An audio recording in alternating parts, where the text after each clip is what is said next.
ठीक है, I hope you have already installed MySQL. आप सभी ने माईएसक्यूएल इंस्टॉल कर लिया होगा। तो सबसे पहले मैं सिलेबस की तरफ चलता हूँ। तो अगर मैं सिलेबस की तरफ चलता हूँ तो where is the syllabus? This one. तो सिलेबस हम पढ़ते हैं। तो सिलेबस में हम बेसिकली क्या बात कर रहे थे, एक बार थोड़ा सा रिकैप्चुलेट करते हैं। ठीक है, यस। तो मैं आपको कल बता रहा था कि हम बेसिकली एसक्यूएल पढ़ने वाले हैं और एसक्यूएल पढ़ रहे हैं। तो एसक्यूएल में सबसे पहले जरूरी है कि माई एसक्यूएल क्या होता है। मैंने आपको बताई थी MySQL is a software. कौन सा सॉफ्टवेयर है? DBMS software which is used to store data in a form of table, और table is a combination of row and column. बताया था मैंने आपके। तो MySQL is a DBMS software which is used for storing data in the form of tables, और table is a arrangement of row and column. ठीक है, clear? यहाँ तक बताया था अब आपके। और कैसे इंस्टॉल करते हैं मैंने बताया था इस तरीके से। आई होप आप सभी ने इसको इंस्टॉल्ड कर लिया होगा। You have already installed this software, right? Okay, right. So you know how to install this software. आप सभी ने देख लिया होगा किस तरीके से सॉफ्टवेयर इंस्टॉल करते हैं। ठीक है, I already share the PPT on WhatsApp की किस तरीके से इंस्टॉल करते हैं। आफ्टर इंस्टॉलिंग, आपको जब इंस्टॉल हो जाए, you need to search for MySQL workbench. आपको सर्च करना MySQL workbench, and here you can search for the MySQL workbench. जैसे आप इस पर वर्कबेंच पे जाएंगे, and here you need to select for the local instance, और यहाँ आपको सर्च करना है root @123। This is my password. जब मैं इंस्टॉल कर रहा था मैंने भी पासवर्ड रखा था। ओके पे क्लिक करेंगे, it will give you the password. ठीक है, और यहाँ आप अपना कोड टाइप कर सकते हो। तो इस जगह पे हमने कल कोड टाइप करके देखा था। हमने 3 कोड टाइप करके देखे थे कि आप देख सकते हो स्कीमा क्या होता है, डेटाबेस। मतलब डेटाबेस क्या होता है कि फॉर एग्जांपल आप इसके अंदर कई सारे डेटाबेस बना सकते हो। ठीक है, कई सारे डेटाबेस बना सकते हो। जैसे आपने एक एचआर बना दिया, आपने और भी डेटाबेस बना दिए, दिव्या बना दिया। जैसे एचआर की इन्फॉर्मेशन एचआर में है, फाइनेंस की इन्फॉर्मेशन फाइनेंस में है, सेल्स की इन्फॉर्मेशन सेल्स में। सो डेटाबेस क्या होता है? DBMS is a collection of database, और डेटाबेस के अंदर बहुत सारे डेटा स्टोर कर सकते हो टेबल्स की फॉर्म में। कौन आ गया? तो कि कई सारे आप डेटाबेसेस बना सकते हो। ठीक है, राइट। और यहाँ उसको हम कहते हैं स्कीमा। किसको क्या कहते हैं? उसको स्कीमा। मैंने आपको कल बताया था। और जैसे आप किसी भी स्कीमा पर क्लिक करते हो, आपकी इन्फॉर्मेशन बताया था कि इस डेटाबेस का नाम ये है, और डेटाबेस बनाने के लिए इस एरिया पे आप क्वेरी टाइप करते हो, और यहाँ जो भी आप रन कराते हो उसका आउटपुट इस नीचे वाले एरिया पे आ जाता है। तो हमने कल एक डेटाबेस बनाया था, क्रिएट डेटाबेस दिव्या। तो डेटाबेस बन गया। सेमीकोलन बताता है कि आप जब कोई भी कमांड टाइप कर लेते हैं, सेमीकोलन का मतलब है यहाँ कमांड आपका कंप्लीट हो चुका है। हियर आपका यहाँ कमांड क्या हो चुका है? कंप्लीट हो चुका है आपके। अब उसके बाद जब डेटाबेस बन जाएगा तो आपको लिखना पड़ेगा यूज डेटाबेस का नाम। तो डेटाबेस का नाम का मतलब है कि हम इसको यूज करने वाले। अब क्रिएट डेटाबेस तो नहीं करेंगे क्योंकि हम बना चुके हैं पहले से ही। अब हम इसको करेंगे यूज। और देखिए जैसे इस पर क्लिक करूंगा रन करने के लिए, और कमांड आपका यूज हो चुका है कि हाँ है, बिल्कुल आपने इसको यूज कर लिया।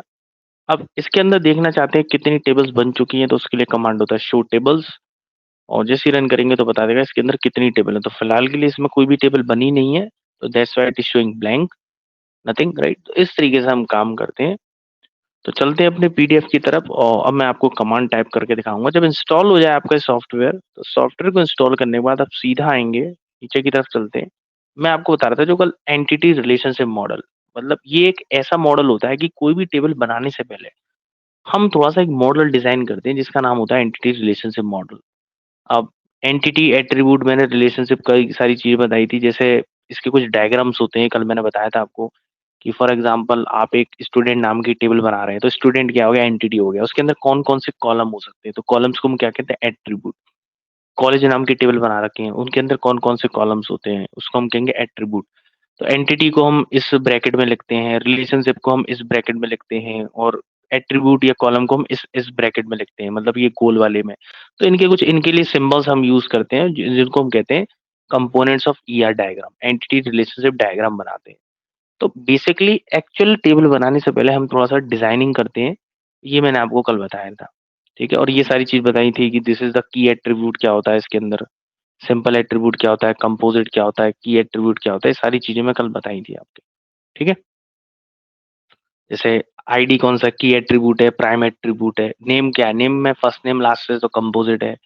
एज कौन सा एट्रीब्यूट है, ड्राइव्ड है, क्योंकि एज कैलकुलेट होती है डेट ऑफ बर्थ से, और डेट ऑफ बर्थ आपका स्टोर्ड एट्रीब्यूट है। मोबाइल नंबर एक से ज्यादा हो सकते हैं, तो यूनिक भी है, मल्टी वैल्यूड भी है। एड्रेस कंपोजिट भी है और मल्टी वैल्यूड भी है। या एड्रेस दो हैं आपके, मतलब दिल्ली में भी रहते हो और आप कहीं और रहते हो, तो मल्टी वैल्यूड। अगर एड्रेस के अंदर मतलब स्ट्रीट है, गली है, हाउस नंबर है, तो वो हो गया कंपोजिट, जैसे आप देख सकते हैं एग्जाम्पल। ये हो गया की एट्रीब्यूट। की का दूसरा नाम होता है प्राइम एट्रीब्यूट। प्राइम एट्रीब्यूट को आप इस ब्रैकेट में लिखते हैं ऐसे डॉट डॉट वाले में, और की एट्रीब्यूट के नीचे एक अंडरलाइन आती है। मल्टी वैल्यूड, जब एक स्टूडेंट कई सारे कोर्सेज में पढ़ता है तो ये मल्टी वैल्यूड एट्रीब्यूट होता है। ठीक है, तो ये सारी चीजें मैं बताई थी कि आप बेसिकली किसी काम को करने से पहले आप एक थोड़ा सा डिजाइनिंग वगैरह करते हो कि एक टेबल के अंदर कौन कौन से कॉलम आ सकते हैं, कौन सा की कॉलम बनेगा, कौन सारी चीजें बताई थी। मैं बहुत सारी चीजें कल बताई थी आपके। जस्ट एक मिनट कनेक्ट कर लेते हैं। निखिल, राइट। एक मिनट रुकिए जरा, मैं एक बार एक्सेस दे देता हूँ इसमें थोड़ा सा चेंज करके।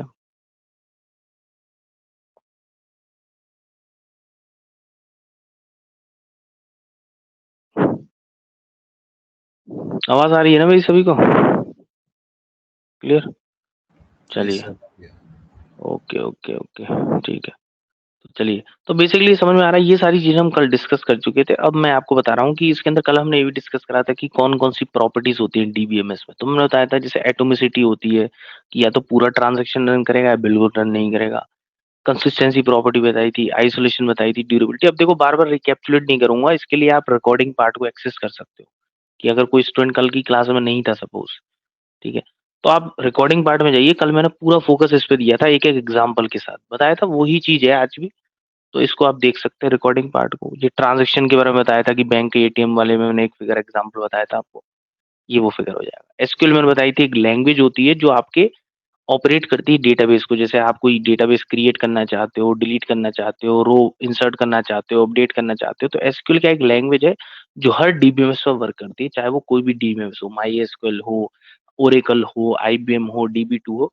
तो एसक्यूएल एक लैंग्वेज है जो कि आपके डेटाबेस पे वर्क करती है आपके। और माई एसक्यूएल क्या है, एक डीबीएमएस है आपके, वो एक सॉफ्टवेयर है आपके। ठीक है, क्लियर है? SQL is a standard language for relational database system, और कोई सा रिलेशनल डेटाबेस सिस्टम हो उस पे एसक्यूएल आपके वर्क करती ही करती है। तो अगर आप एसक्यूएल सीख गए, वो किसी भी डेटाबेस पे हो, किसी भी डीबीएमएस पे हो, आप किसी भी डीबीएमएस पे काम कर सकते हैं आपके। ठीक है, नीचे की तरफ चलते हैं तो यहाँ कुछ पॉपुलर डीबीएमएस के नाम दे रखे हैं जो आप देख सकते हैं। ओरेकल है, माई एसक्यूएल है, मोंगो डीबी है, एसक्यूएल सर्वर है। इनको आप डीबीएमएस को यूज कर सकते हैं, इनकी वेबसाइट पे जाकर इनको डाउनलोड कर सकते हैं।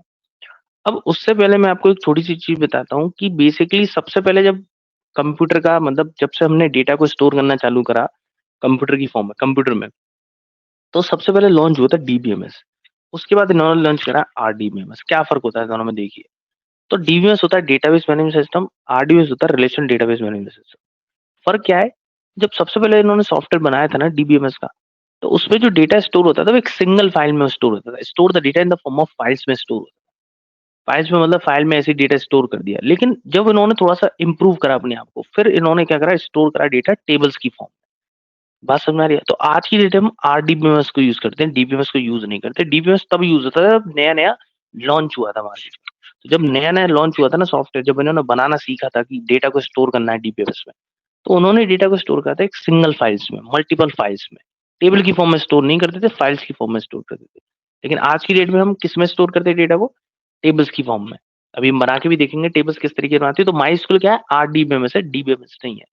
डीबीएमएस का मतलब ये है कि डेटा को फाइल्स की फॉर्म में स्टोर करना, और आरडीबीएमएस का मतलब है कि डेटा को टेबल्स की फॉर्म में स्टोर करना। ठीक है, अब बात करते हैं DBMS is design to handle small amount of data. तो डीबीएमएस जब बनाया गया ना तो उसके अंदर बहुत कम डेटा स्टोर कर सकते थे, लेकिन आरडीबीएमएस के अंदर बहुत ज्यादा vast amount of data, vast का मतलब है बहुत सारा डेटा स्टोर कर सकते हैं। तो आज की डेट में हम आरडीबीएमएस का यूज करते हैं क्योंकि इसकी कैपेसिटी बहुत ज्यादा है और टेबल्स की फॉर्म में डेटा स्टोर होता है। इसकी फुल फॉर्म है रिलेशनल डेटा मैनेजमेंट सिस्टम, और इसकी डेटाबेस मैनेजमेंट सिस्टम।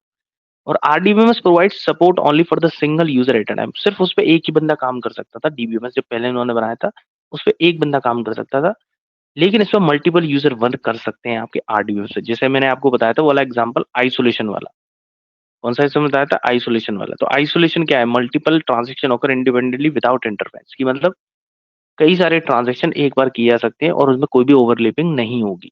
तो यही चीज इसमें फॉलो होती है आरडीबीएमएस में, कि उसमें एक बंदा काम कर सकता था, इसमें मल्टीपल यूजर काम कर सकते हैं। वो कम अमाउंट का डेटा स्टोर कर सकता है, ज्यादा अमाउंट का डेटा स्टोर कर सकता है। उसमें डेटा हम फाइल्स में स्टोर करते थे, इसमें डेटा हम टेबल्स की फॉर्म में स्टोर करते हैं। ठीक है, और फुल फॉर्म दोनों क्लियर है? क्लियर है? तो सबसे पहले जब लॉन्च हुआ था डीबीएमएस हुआ था, फिर उन्होंने इम्प्रूव करके उसको आरडीबीएमएस में कन्वर्ट किया ताकि हम ज्यादा से ज्यादा काम कर सकें आप। ठीक है, अब मैं आपको यहाँ देखिए थोड़ी सी डिफरेंस बता रहा हूँ कि डेटाबेस और डीबीएमएस में क्या डिफरेंस होता है। तो डेटाबेस क्या है? देखिए मैंने बताया था ना आपको, ये डेटाबेस होता है, जैसे दिव्या नाम का मैंने एक डेटाबेस बनाया है, एचआर नाम का एक डेटाबेस बनाया है, ठीक है? तो ये डेटाबेस ही तो बनाया है मैंने आपके, राइट? तो डेटाबेस बनाया कि नहीं बनाया मैंने आपके? तो यहाँ मैंने क्या बनाया है आपके? यहाँ मैंने डेटाबेस बनाया है। तो डेटाबेस होता क्या है? आप देख लीजिए, डेटाबेस क्या होता है? A collection of data stored in rows and columns. Database क्या होता है? A collection of organised related table. Database के अंदर क्या होता है? कई सारी टेबल्स होती हैं, और टेबल्स के अंदर क्या होता है? कई सारे डेटा होता है, किस फॉर्म में? रो एंड कॉलम में। और डीबीएमएस क्या है? It is also known as DBMS, software use to create and maintain a database. तो सबसे पहले क्या है, क्या इंस्टॉल करते हैं? सॉफ्टवेयर। और सॉफ्टवेयर के हम बनाते हैं अंदर डेटाबेस। और डेटाबेस के अंदर क्या होता है? बहुत सारी टेबल्स होती है, और टेबल्स के अंदर क्या होता है? बहुत सारा डेटा होता है, रो एंड कॉलम में। बात समझ में आ गई आपके, क्या फर्क होता है डेटाबेस डीबीएमएस में? ठीक है।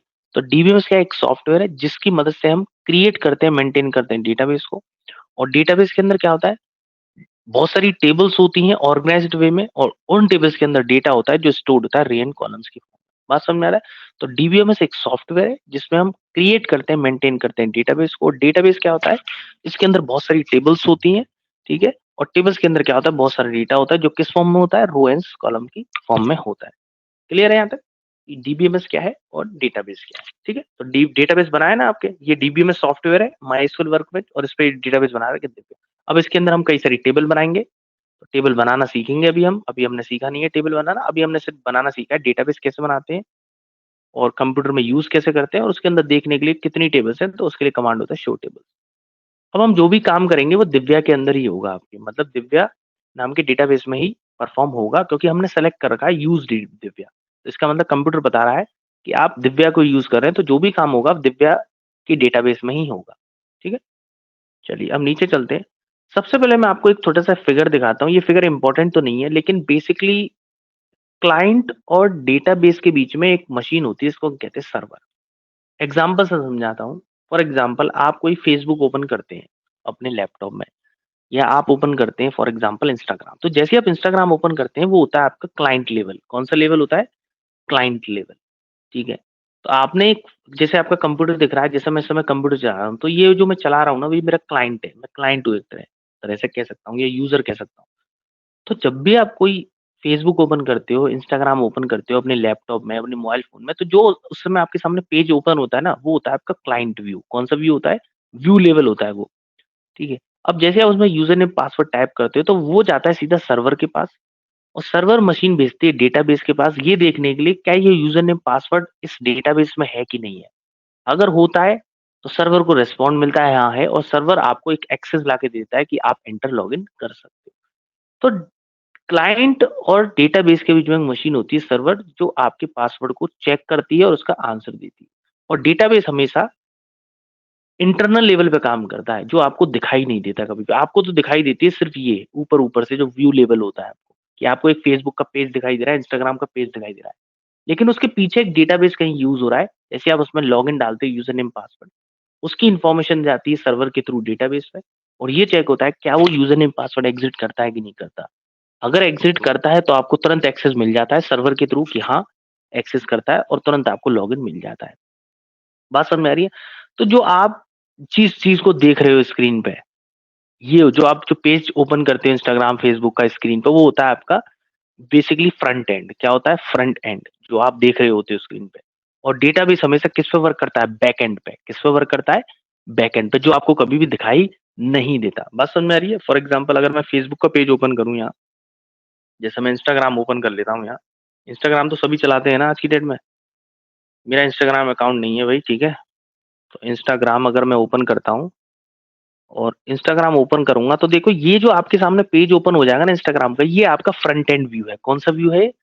फ्रंट एंड व्यू, क्योंकि आपको सिर्फ ऊपर-ऊपर का दिख रहा है। अभी इसके पीछे की कहानी नहीं पता आपको, पीछे की कहानी क्या है। तो पीछे की कहानी को हम कहते हैं बैक एंड। क्या कहते हैं? बैक एंड, जो कि होता है आपका डेटाबेस। क्या होता है आपका? डेटाबेस। तो ये फ्रंट एंड होता है, और ये होता है बैक एंड, और बीच में लगा होता है सर्वर, जो आपको मतलब यहाँ से डेटा को पिकअप करता है और डेटाबेस से ले जाता है, मैच करने का काम, वो सारे काम करता है। तो बेसिकली हम फ्रंट एंड पे देख रहे हैं इस समय जो भी हो रहा है। बैक एंड की कहानी होती है डेटाबेस।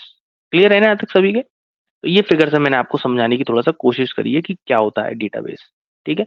और हर एप्लीकेशन में डेटाबेस का रोल है। जैसे मैंने बताया था ज़ोमैटो है, तो ज़ोमैटो में भी डेटाबेस होगा, बैंक है, बैंक में भी डेटाबेस होगा।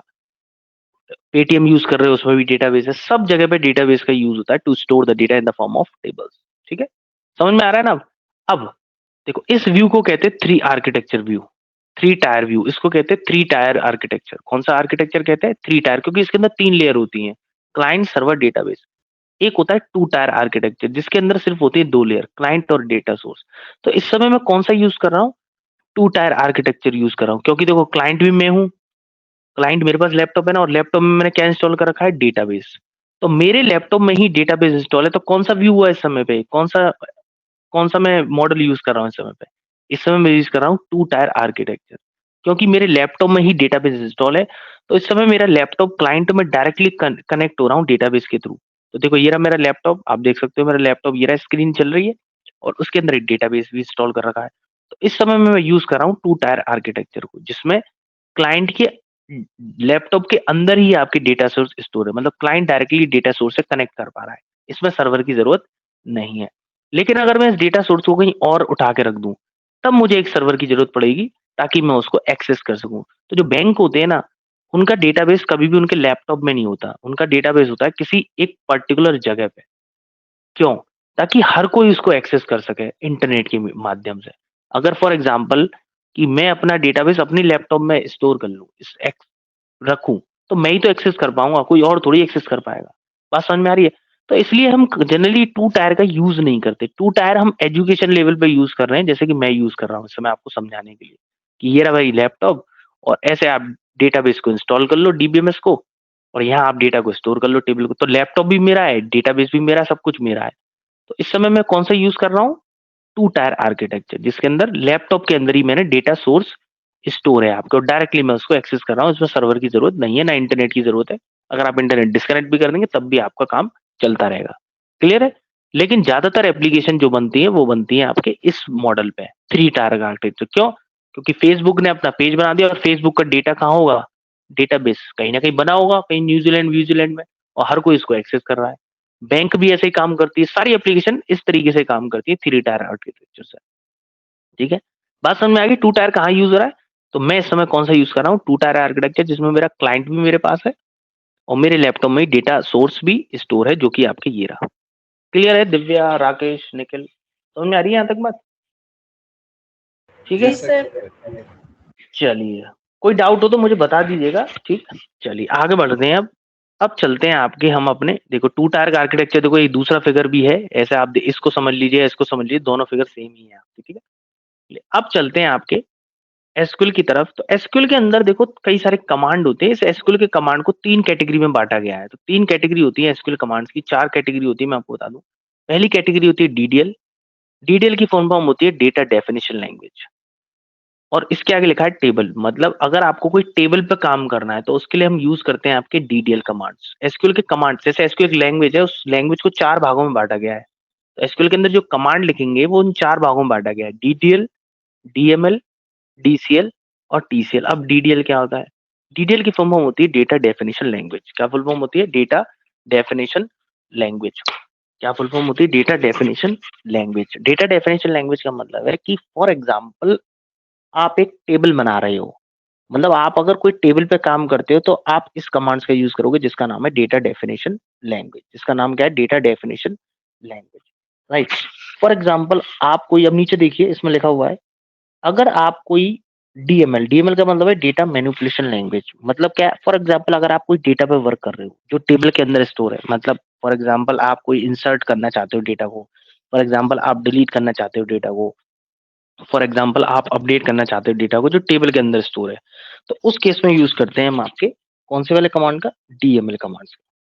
तो बेसिकली एसक्यूएल है ना, उनको चार कमांड में बांटा गया है। पहला है आपके डीडीएल। अगर आपको टेबल पे काम करना है तो इन कमांड का यूज करेंगे, जिसका नाम है create table, alter table, drop table, truncate table और रीनेम टेबल। तो अगर आपको कोई टेबल पे काम करना है तो किसका यूज करोगे? डीडीएल कमांड का। अगर आपको डेटा पे काम करना है तो यूज करोगे डीएमएल कमांड का। डीएमएल का मतलब होता है डेटा मैनिपुलेशन लैंग्वेज, जैसे सेलेक्ट करना, डेटा को इंसर्ट करना, अपडेट करना, डिलीट करना। टेबल पे जैसे टेबल को क्रिएट करना, टेबल को अल्टर का मतलब होता है किसी चीज को चेंज करना, जैसे टेबल को चेंज करना, जैसे उसमें कोई कॉलम ऐड करना, कोई कॉलम डिलीट करना। डिलीट के लिए यूज करते हो ड्रॉप का। टेबल की बात हो रही है, टेबल पे वर्क कर रहे हैं। ट्रंकेट का भी मतलब डिलीट होता है, बताऊँगा मैं आगे। और रीनेम का मतलब होता है टेबल का नाम वगैरह चेंज करना है, कॉलम का नाम वगैरह चेंज करना। और अगर डेटा पे वर्क करते हैं तो सेलेक्ट, इंसर्ट, अपडेट, डिलीट। अब होता है एक तीसरा कमांड होता है डीसीएल। डीसीएल का मतलब होता है डेटा कंट्रोल लैंग्वेज। कौन सा होता है? Data control language. जैसे इसके अंदर कुछ परमिशन देते हैं, ग्रांट एंड रिवोक। तो ग्रांट का मतलब है grant gives a privilege to the user. For example आपको कोई परमिशन देनी है कि ये बंदा इस टेबल को यूज कर सके और कोई टेबल को यूज ना कर सके, तो आप परमिशन दे सकते हो। फॉर एग्जांपल आपको परमिशन वापस लेनी है, तो उसके लिए आप यूज कर सकते हो revoke command. Takes back privileges grant from the user. मतलब जो आपने परमिशन उसको दी थी, आप उससे वापस लेना चाहते हो तो उसके लिए यूज कर सकते हो। आप कौन सा कमांड यूज कर सकते हो? उसके लिए आप यूज कर सकते हो कमांड रिवोक का। ठीक है। तो अगर आपको कोई परमिशन वगैरह देनी है तो दो कमांड यूज कर सकते हो। डेटा कंट्रोल लैंग्वेज पे grant to giving the privileges to the user, and revoke का मतलब है उससे वापस लेना। ठीक है। अब इसके अंदर एक और कमांड यूज होता है जो होता है टीसीएल। टीसीएल की फुल फॉर्म होती है transaction control language. Transaction control language. Transaction control language का मतलब ये है, फॉर एग्जांपल आप अपना रिजल्ट सेव कराना चाहते हो हमेशा के लिए, या आप कोई बैकअप लेना चाहते हो। क्या लेना चाहते हो? बैकअप लेना चाहते हो। तो उस केस में आप इस कमांड का यूज कर सकते हैं जिसका नाम है आपके TCL, transaction control language. Like जैसे रोल बैक, सेव पॉइंट। अब रोल बैक क्या है? ये रोल बैक का मतलब है कि फॉर एग्जांपल आपने जो काम किया था उसको आप रिवर्ट करना चाहते हो, तो उसके लिए आप रोल बैक कर सकते हो। क्या कर सकते हो? Roll back. कमिट कर दोगे तो सब कुछ सेव हो जाएगा हमेशा के लिए। रोल बैक का मतलब है कि फॉर एग्जांपल आप अंडू करना चाहते हो कई सारे काम, जैसे आपने बहुत सारे काम किए थे उसको पीछे जाना चाहते हो, तो रोल बैक कर सकते हो। सेव पॉइंट का मतलब है ये रोल बैक उसी पॉइंट पे, मतलब उतना ही रोल बैक होगा जहां आपने सेव पॉइंट बना रखे। जैसे आप गेम खेलते होगे, आपने देखा होगा एक गेम खेलते हो आप, तो गेम में कुछ कुछ जगह पे सेव पॉइंट होते हैं जहां आप अपना गेम आधा सेव कर सकते हो। और अगर वहां से अगर कोई मर जाता है उसके बाद में गेम में, मतलब आपकी चांस आउट हो जाता है, तो वहीं से स्टार्ट होगा जहां हमने सेव किया था गेम। राइट। तो सेव पॉइंट का मतलब यही है कि आप बीच बीच में सेव पॉइंट बना सकते हो, और जब भी आप रोल बैक करोगे तो उस सेव पॉइंट पर वो रोल बैक हो जाएगा। ठीक है। तो बेसिकली एसक्यूएल के जो कमांड्स होते हैं इन चार कैटेगरीज में होते हैं जो मैंने बताया था: DTL, DML, DCL, TCL. Data definition language, data manipulation language, data control language, transaction control language. अगर आपको कोई टेबल पे काम करना है तो इन कमांड्स का यूज करेंगे: create, alter, drop, truncate, rename. अगर आपको डेटा पे काम करना है तो इन कमांड का यूज करेंगे: सेलेक्ट, इंसर्ट, अपडेट, डिलीट। अगर आपको कोई परमिशन देनी है तो ग्रांट, परमिशन वापस लेनी है तो रिवोक। और अगर आपको कुछ ट्रांजैक्शन कंट्रोल करना है, जैसे रोल बैक वगैरह, पीछे अंडू वगैरह करना है, तो कमिट, रोल बैक और सेव पॉइंट का आप यूज कर सकते हो। क्लियर? और ये यहाँ डेफिनेशन दे रखी है। DDL means data definition language. Create a table, alter, modify existing database, drop, delete entire table, ये सारे काम कर सकते हो। टेबल के लिए वर्क करेंगे। Select the data, insert the data, update the data, delete the data, उसके लिए डीडीएल, डीएमएल के यूज करेंगे। और डीसीएल एंड टीसीएल। बात समझ में आ गई सभी के? चार कैटेगरी होती है कमांड्स की। अभी तक हमने कोई सी कैटेगरी नहीं पढ़ी है। अभी तक हमने क्या पढ़ा? अभी तक हमने डीडीएल की एक कैटेगरी पढ़ी है जो कि क्रिएट वाली थी। पढ़ी है कि नहीं पढ़ी है? देख लीजिए। अभी तक हमने एक कमांड यूज करा था, क्रिएट डेटाबेस। तो अभी तक हमने क्या बनाया? डेटाबेस बनाया। तो उसके लिए ये कौन सी कैटेगरी का कमांड है? ये जो कैटेगरी में आता है, ये किस कैटेगरी में आता है? ये आता है आपका डीडीएल कैटेगरी में, क्योंकि क्रिएट कर रहा है। अभी टेबल हमने क्रिएट नहीं करी, लेकिन डेटाबेस तो क्रिएट करा रहा है, तो वो भी आपके डीडीएल में आता है। डीडीएल का मतलब है डेटा डेफिनेशन लैंग्वेज, मतलब स्ट्रक्चर वगैरह डिजाइन करना डेटा का। तो स्ट्रक्चर का मतलब क्या है? टेबल डिजाइन करना, डेटाबेस डिजाइन करना, ये तो हो रहा है स्ट्रक्चर में। और जब टेबल डेटाबेस डिजाइन हो जाएगा फिर तो हम डेटा को इंसर्ट करेंगे, तो उसके लिए मैनिपुलेशन कमांड यूज होते हैं। मैनिपुलेशन का मतलब समझते हो? कि कुछ ना कुछ डेटा पे काम करना, मतलब अपडेट करना, डिलीट करना, इंसर्ट करना, सेलेक्ट करना। ठीक है। इसको याद रखेंगे सारे, इस फिगर को। चलिए मैं बीच बीच में फिगर बताता रहूंगा इसको। चलिए अब नीचे की तरफ चलते हैं। अब पढ़ते हैं बेसिकली।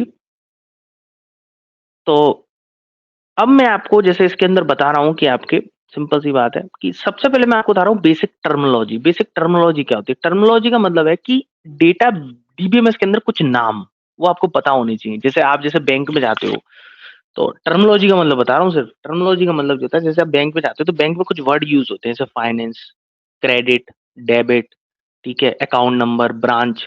ये क्या है? ये क्या है? टर्मिनोलॉजी है बैंक की। क्या है? टर्मिनोलॉजी, मतलब वो नाम जो बैंक से रिलेटेड है। तो ऐसे ही डीबीएमएस के अंदर कुछ वो नाम होते हैं जो डीबीएमएस से रिलेटेड होते हैं। जैसे पहला नाम हो गया टेबल। आप सभी जानते हैं टेबल क्या होती है। दूसरा ये होती है पूरी टेबल जिसके अंदर बहुत सारे कॉलम होते हैं, रो होते हैं, ये तो आपको पता ही है। दूसरा होता है फील्ड। फील्ड का दूसरा नाम होता है कॉलम। चाहे तो कॉलम कह लो, फील्ड कह लो, या एट्रीब्यूट कह लो, तीनों का मतलब सेम ही है। ठीक है, ये हो गया कॉलम। जैसे आप देख रहे हो ना एम्प्लॉय आईडी वाला, तो ये हो गया पूरा कॉलम। तीसरा होता है रो, रिकॉर्ड या टपल। इन तीनों में से कुछ भी कह लो, रो कह लो, रिकॉर्ड कह लो या टपल कह लो। जैसे आप देख रहे हो ना रो का मतलब है जैसे एम्प्लॉय आईडी 101, उसका लास्ट नेम है, फर्स्ट नेम ये है, सैलरी ये, तो ये पूरी क्या है, रो है। क्या है, एक पूरी रो। तो रो को हम रिकॉर्ड भी कहते हैं, टपल भी कहते हैं। क्लियर है। और चौथी होती है नल वैल्यू। नल वैल्यू का मतलब है जैसे ये वैल्यू देखो ब्लैंक है, यहाँ कुछ नहीं लिखा हुआ, इसको हम कहते हैं नल वैल्यू कंप्यूटर में। जब कोई कॉलम में कोई वैल्यू नहीं होती तो उस वैल्यू को क्या कहते हैं, नल वैल्यू। क्या कहते हैं, नल वैल्यू। नल वैल्यू का मतलब होता है ब्लैंक, की उस जगह पे कोई भी वैल्यू नहीं है। तो समझ में आ गया। तो टेबल आप जानते हो, कॉलम का दूसरा नाम होता है फील्ड या एट्रीब्यूट। रो को हम कह सकते हैं रो, रिकॉर्ड, टपल, तीनों में से कुछ भी नाम बुला लो। और नल वैल्यू का मतलब होता है जिस ब्लैंक वैल्यू को कहते हैं नल वैल्यू। बात समझ में आ रही है। देखिए दे रखा है दिस इज नोन एज रो, मैंने हाईलाइट कर रखा है। ठीक है। नल दे रखा है, इस पूरे कॉलम को कहेंगे फील्ड या कॉलम कह सकते हैं। फील्ड, इसको हम बीच वाले एरिया को सेल कहते हैं बेसिकली। एक्सेल में आपने पढ़ा होगा, इस बीच वाले एरिया को है ना सेल कहते हैं, जिसके अंदर वैल्यू लिखते हैं आप। ठीक है। अभी मैं बताऊंगा पीके क्या होता है, एफके क्या होता है, बताऊंगा मैं। ठीक है, फिलहाल के लिए समझिए कि टर्मिनोलॉजी कौन कौन सी होती है जो डीबीएमएस में यूज होती है। समझ में आ गया ना, टेबल क्या होता है, कॉलम कौन सा होता है, रो क्या होती है, नल वैल्यू क्या होती है। अब नीचे चलते हैं, अब जरा पढ़ते हैं।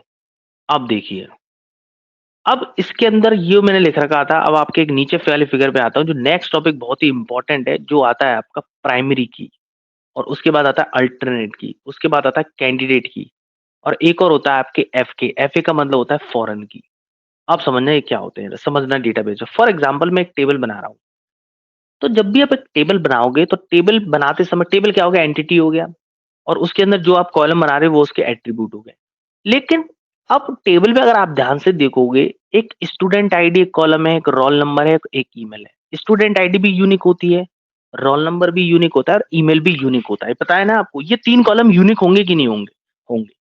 तो एक ऐसा कॉलम जिसके अंदर यूनिक वैल्यूज होती हैं, उस कॉलम को हम कहते हैं प्राइमरी की कॉलम। क्या कहते हैं, प्राइमरी की कॉलम। क्या कहते हैं, प्राइमरी की कॉलम। प्राइमरी का मतलब ये है कि एक ऐसा कॉलम टेबल के अंदर जिसके अंदर सारी वैल्यूज यूनिक होती हैं, उस कॉलम को हम कहते हैं प्राइमरी की कॉलम। क्या कहते हैं, प्राइमरी की कॉलम। बात समझ में आ रही है, कौन सा कॉलम कहते हैं, प्राइमरी की कॉलम। और उस कॉलम को मैंने आपको बताया था प्राइम एट्रीब्यूट भी कहते हैं और की एट्रीब्यूट भी कहते हैं, बताया था मैंने ऊपर, बता रहा था। ठीक है। तो प्राइमरी की क्या है, एक ऐसा टॉपिक है डेटाबेस के अंदर। प्राइमरी की क्या है, एक ऐसा टॉपिक है डेटाबेस के अंदर जिसके थ्रू, अभी हम थ्योरेटिकल पढ़ रहे हैं, इसको मैं इंप्लीमेंट करवाऊंगा। इंप्लीमेंट का मतलब इसको प्रैक्टिकल करके दिखाऊंगा कि प्राइमरी की कैसे लगाते हैं किसी कॉलम। फॉर एग्जाम्पल मैंने एक टेबल बना ली। ठीक है, मैंने क्या बना ली, एक टेबल बना ली, और मैं उसमें इंसर्ट कर रहा हूँ रिकॉर्ड। तो हो सकता है ना कोई बंदा उसमें डुप्लीकेट रिकॉर्ड इंसर्ट कर दे, हो सकता है कि नहीं हो सकता। तो ऐसा ना हो, तो उसके लिए मैं यूज करूंगा प्राइमरी की का कंसेप्ट। किसका कंसेप्ट यूज करूंगा, प्राइमरी की का कंसेप्ट। तो प्राइमरी की क्या कहती है कि एक ऐसा कॉलम टेबल के अंदर जिसके अंदर सारी वैल्यूज यूनिक होनी चाहिए, उसी को हम कहते हैं प्राइमरी की कॉलम। क्या कहते हैं, प्राइमरी की कॉलम। बात समझ में आ रही है, उसी को हम क्या कहते हैं, प्राइमरी की कॉलम। बात क्लियर है ना यहाँ तक। तो प्राइमरी की क्या होती है, बेसिकली एक ऐसा कॉलम जिसके अंदर सारी वैल्यूज यूनिक होती हैं, उसको हम कहते हैं प्राइमरी की कॉलम। अब क्यों यूनिक होती है बताएगा कोई मुझे, क्यों यूनिक होती है, ताकि हम किसी रिकॉर्ड को आसानी से सर्च कर सकें, आसानी से फिगर आउट कर सकें कि ये वो बंदा है जिसकी हम बात कर रहे हैं। बात समझ में आ रही है ना आपके। तो एक ऐसा कॉलम जिसके अंदर सारी वैल्यूज यूनिक होती है, उसको हम कहते हैं प्राइमरी की कंसेप्ट। अब प्राइमरी की क्यों यूज होती है डेटाबेस के अंदर, ताकि कोई भी बंदा उसमें डुप्लीकेट वैल्यूज को एंटर ना कर सके। बात समझ में आ रही है ना आपके। बैंक में कौन सा कॉलम होता है प्राइमरी की का, अकाउंट नंबर। बात समझ में आ रही है ना आपके। अब आप कहोगे यार ध्यान से देखोगे इधर, समझना जरा चीजों को, कि इसके अंदर देखो स्टूडेंट आईडी भी यूनिक है, रोल नंबर भी यूनिक है, ईमेल भी यूनिक है।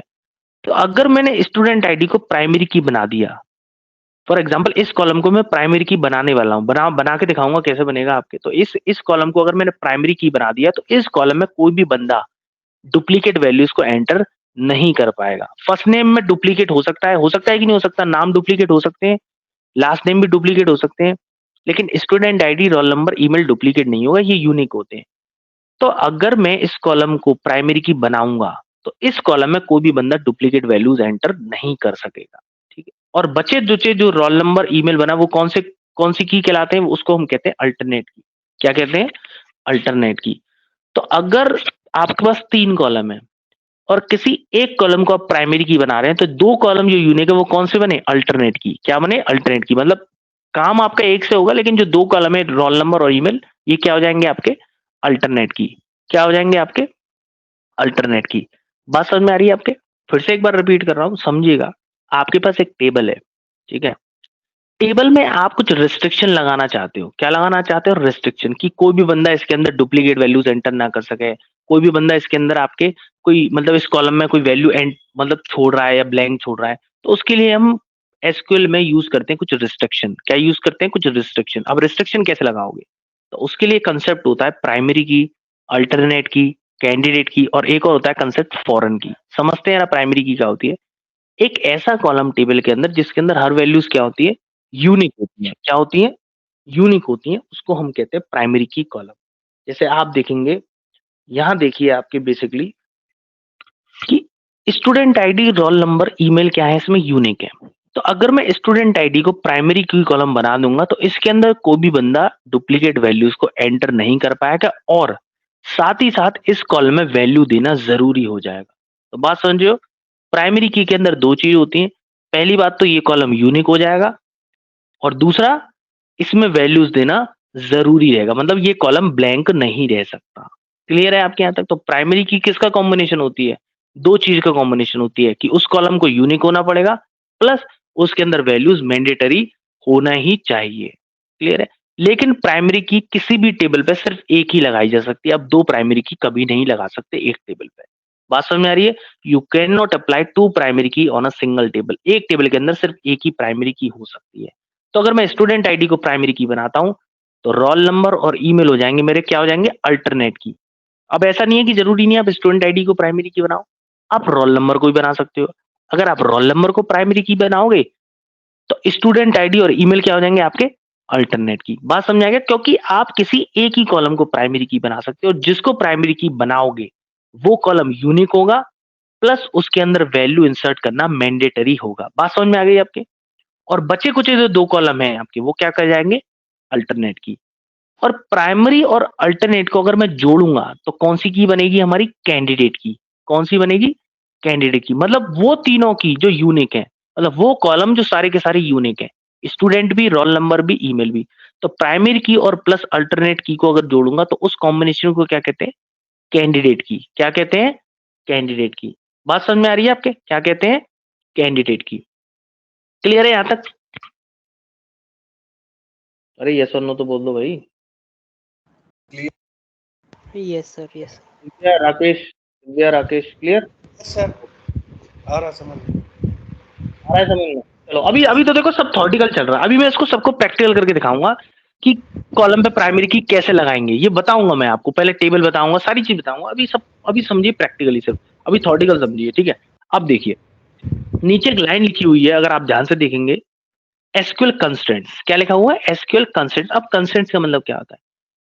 Constraints are the rules enforced on data columns on a table. Table के अंदर जो कॉलम्स होते हैं उस पे कुछ सिक्योरिटी लगाना, कुछ रूल्स लगाना, उसको हम कहते हैं कंस्ट्रेंट्स। क्या कहते हैं? Constraints. Constraints are the rules enforced on data columns on a table. Table के अंदर जो कॉलम्स होते हैं उस पर कुछ सिक्योरिटी लगाना, उस पर कुछ रूल्स लगाना, उसको कहते हैं कंस्ट्रेंट्स। क्या कहते हैं? कंस्ट्रेंट्स। सो एसक्यूएल के अंदर कई सारे कंस्ट्रेंट्स होते हैं जिसपे आप किसी भी कॉलम पे सिक्योरिटी लगा सकते हैं। अब सिक्योरिटी क्यों लगा रहे हैं? ताकि कोई भी यूजर कोई भी गलत एंट्री उसमें एंटर ना कर सके। तो पहला कंस्ट्रेंट समझते हैं। तो कुछ कंस्ट्रेंट्स के टाइप होते हैं। पहला होता है नॉट नल। नॉट नल क्या करता है? ये देखता है कि column can not have a null values, मतलब उस कॉलम के अंदर ब्लैंक वैल्यूज नहीं होनी चाहिए। तो नॉट नल कंस्ट्रेंट यूज करते हैं। कौन सा कंस्ट्रेंट यूज करते हैं? Not null. तो ये सारे के सारे कमांड है। तो नॉट नल एक ऐसा कंस्ट्रेंट है जिसके थ्रू आप किसी कॉलम में अगर आप चाहते हैं कि उसमें नल वैल्यूज ना आए, नल वैल्यूज का मतलब ब्लैंक वैल्यूज ना आए, तो उसके लिए आप यूज कर सकते हैं नॉट। यूनिक का मतलब ये है इंश्योर करता है all the values in a column के अंदर आर डिफरेंट। सारी की सारी जो वैल्यूज होनी चाहिए उस कॉलम में डिफरेंट होनी चाहिए। लेकिन जरूरी नहीं है वो कॉलम भरा हो या खाली हो। खाली हो सकता है लेकिन वैल्यू उसमें यूनिक होनी चाहिए। आप नल छोड़ सकते हो, उसमें हो सकता है, जैसे मैं आपको बताता हूँ, अभी मैं एग्जांपल दूंगा। तो नॉट नल समझ में आ रहा है? नॉट नल का मतलब है वो कॉलम ब्लैंक नहीं रहेगा, उसको फिल करना जरूरी है, चाहे कुछ भी फिल करो। ठीक है? यूनिक क्या करेगा? वो कॉलम में जो सारी वैल्यूज होनी चाहिए वो सारी की सारी डिफरेंट होनी चाहिए, लेकिन यहाँ खाली चल सकता है। तो जैसे मैं बताता हूँ मोबाइल नंबर। तो मोबाइल नंबर आप देखोगे जैसे बैंक में वो क्या होता है ऑप्शनल होता है, लेकिन मोबाइल नंबर यूनिक होता है। तो मतलब यूनिक है लेकिन ज़रूरी नहीं है उसको भरो या ना भरो, उसको ब्लैंक भी छोड़ सकते हो। तो यूनिक अगर आप लगाओगे तो इसका मतलब कॉलम में वैल्यूज़ यूनिक होनी चाहिए, लेकिन ज़रूरी नहीं है उसको फिल करो या ना करो जैसे मोबाइल नंबर। दूसरा आता है प्राइमरी की। तो प्राइमरी की किसका कॉम्बिनेशन होता है कि एक तो यूनिक होगा वो column plus not null. Not null का मतलब है कि उसको यूनिक है मतलब कॉलम क्या होगा सारी वैल्यूज डिफरेंट होंगी और नॉट नल। नॉट नल का मतलब है कि वो कॉलम क्या होगा मैंडेटरी हो जाएगा, उसको फिल करना जरूरी है। बात समझ में आ रही है आपके? लेकिन यूनिक में क्या होगा उसको फिल करना जरूरी नहीं। जैसे मैं अब बात करता हूँ प्राइमरी की में आधार नंबर। तो आधार नंबर क्या होता है यूनिक तो होता है प्लस मैंडेटरी भी है उसको फिल करना। क्लियर? दूसरा होता है यूनिक। तो यूनिक में क्या हो जैसे mobile number. Mobile number unique तो होता है लेकिन मैंडेटरी नहीं है उसको फिल करो ना करो, उसको आप ब्लैंक भी छोड़ सकते हो। क्लियर? सो प्राइमरी की अपने आप में दो काम करता है, एक तो वो कॉलम यूनिक हो जाएगा प्लस मैंडेटरी हो जाएगा, और यूनिक में सिर्फ कॉलम यूनिक होगा मैंडेटरी नहीं है आपकी। और नॉट नल में सिर्फ कॉलम मैंडेटरी है और यूनिक वगैरह का कोई भी कंसेप्ट इसमें नहीं है। मतलब इसमें डुप्लीकेट काम आ सकता है नॉट नल में, सिर्फ कॉलम भरा होना चाहिए। क्लियर है? तो उसके लिए हम कंस्टेंट्स का यूज करते हैं नॉट नल यूनिक प्राइमरी। अब आता है इसके अंदर चेक। फॉरेन के भी बताऊंगा मैं। चेक चेक क्या काम करता है? चेक ये काम करता है कि ensure that all the values in a column satisfy a specific condition. Check का मतलब है फॉर एग्जांपल मेरा एक ऐसा कॉलम है एज नाम का, मैं चाहता हूं उसमें जो एज आनी चाहिए वो जिसकी एज 18 से ऊपर है वही आए। तो उसके लिए मैं एक कंडीशन लगा सकता हूँ उस कॉलम पे। जिस कंडीशन कैसे लगाऊंगा? चेक कंस्टेंट्स के थ्रू। तो चेक एक ऐसा कंस्टेंट होता है जिसके थ्रू आप उस कॉलम में कोई कंडीशन लगा सकते हो कि इसमें जो वैल्यूज आनी चाहिए वो यही आनी चाहिए, इसके अलावा कोई वैल्यूज नहीं आनी चाहिए। तो चेक आप लगा सकते हैं उसके अंदर जो कंडीशन सेटिस्फाई। जैसे एज है कॉलम में, जिसमें चाहता हूँ इसमें एज किसी की आए तो 18 से ऊपर आए, 17 ना आए किसी की, या 16 ना आए, तो उसके लिए आप चेक लगा सकते हैं। तीसरा होता है जो कंस्टेंट होता है डिफॉल्ट। डिफॉल्ट में बेसिकली हम बात करते हैं set a default value for a column when no value is specified. तो डिफॉल्ट कब काम आता है? जब काम आता है जब फॉर एग्जांपल आप किसी कॉलम को छोड़ देते हो, तो बाय डिफॉल्ट ऑफिस वाला उस कॉलम को फिल कर देता है कि इसमें ये वैल्यू अपनी तरफ से फिल कर देगा वो जो ऑफिस वाला होगा, तो वो होता है डिफॉल्ट। तो डिफॉल्ट का मतलब फॉर एग्जांपल आपने किसी कॉलम में वैल्यू नहीं दी, तो बाय डिफॉल्ट उस जगह कंप्यूटर अपने आप से वैल्यू पुट कर देता है, वो हो गया आपका डिफॉल्ट कंस्ट्रेंट्स। बात समझ में आ रही है आपके? वो हो गया आपका डिफॉल्ट कंस्ट्रेंट्स। अब आता है आपके what is the use of foreign की। अब फॉरेन की क्या होती है जरा इसको समझते हैं। फॉरेन की क्या होती है जरा समझते हैं आपके फॉरेन की क्या होती है। फॉरेन की का मतलब होता है जो आपकी प्राइमरी की है, अगर वो प्राइमरी की किसी दूसरी टेबल में हर रिकॉर्ड को यूनिकली आइडेंटिफाई कर रही है, हर रिकॉर्ड को यूनिकली आइडेंटिफाई कर रही है, तो उसको कहते हैं हम फॉरेन की। फॉर एग्जाम्पल समझते हैं ना, जैसे आपके पास दो टेबल है, एक स्कूल नाम की और एक हॉस्टल नाम की। तो जो स्कूल में आप स्टूडेंट का रोल नंबर है वही रोल नंबर हॉस्टल में भी आपके काम कर रहा है, तो वो हॉस्टल के लिए क्या हो गई आपके भाई? फॉरेन की हो गई। क्या हो गई आपके लिए? फॉरेन की। बात समझ में आ रही है? तो यहाँ प्राइमरी की का रोल क्या है? Primary key is a key which is use to uniquely identify the record. लिखा हुआ है ना, primary key is a key which is use to uniquely identify the each row in a table. हर एक table में हर एक रो को uniquely identify करना ही तो प्राइमरी की का काम होता है। बात समझ आ रही है? प्राइमरी की कैसे यूनिफाई? वन तो रोल नंबर वन ही तो आएगा, टू रोल नंबर टू आ जाएगा, रोल नंबर 13 आएगा सिर्फ। तो प्राइमरी की यूनिकली आइडेंटिफाई करती है हर रो को एक टेबल के अंदर, और यही प्राइमरी की किसी दूसरी टेबल में भी प्राइमरी की का काम करे तो उसके लिए क्या हो जाती है? वो फॉरेन की। क्या हो जाती है? फॉरेन की। बात समझ में आ रही है आपके? तो बेसिकली अगर बात करते हैं एक बार फिर से स्टार्टिंग से, तो किसी भी एसक्यूएल टेबल में हम कुछ कंस्ट्रेंट्स लगाते हैं ताकि हम कुछ सिक्योरिटी लगा सकें किसी भी कॉलम पे, किसी भी टेबल के अंदर। सिक्योरिटी लगाने के लिए आपके पास कई सारे कंस्ट्रेंट्स होते हैं। नॉट नल, नॉट नल का मतलब है वो कॉलम कभी भी ब्लैंक नहीं रहेगा, मैंडेटरी है उसको फिल करना। यूनिक का मतलब है उस कॉलम के अंदर सारी वैल्यूज यूनिक होनी चाहिए, लेकिन मैंडेटरी नहीं है, फिल करें ना करें आप सब ब्लैंक छोड़ सकते हैं।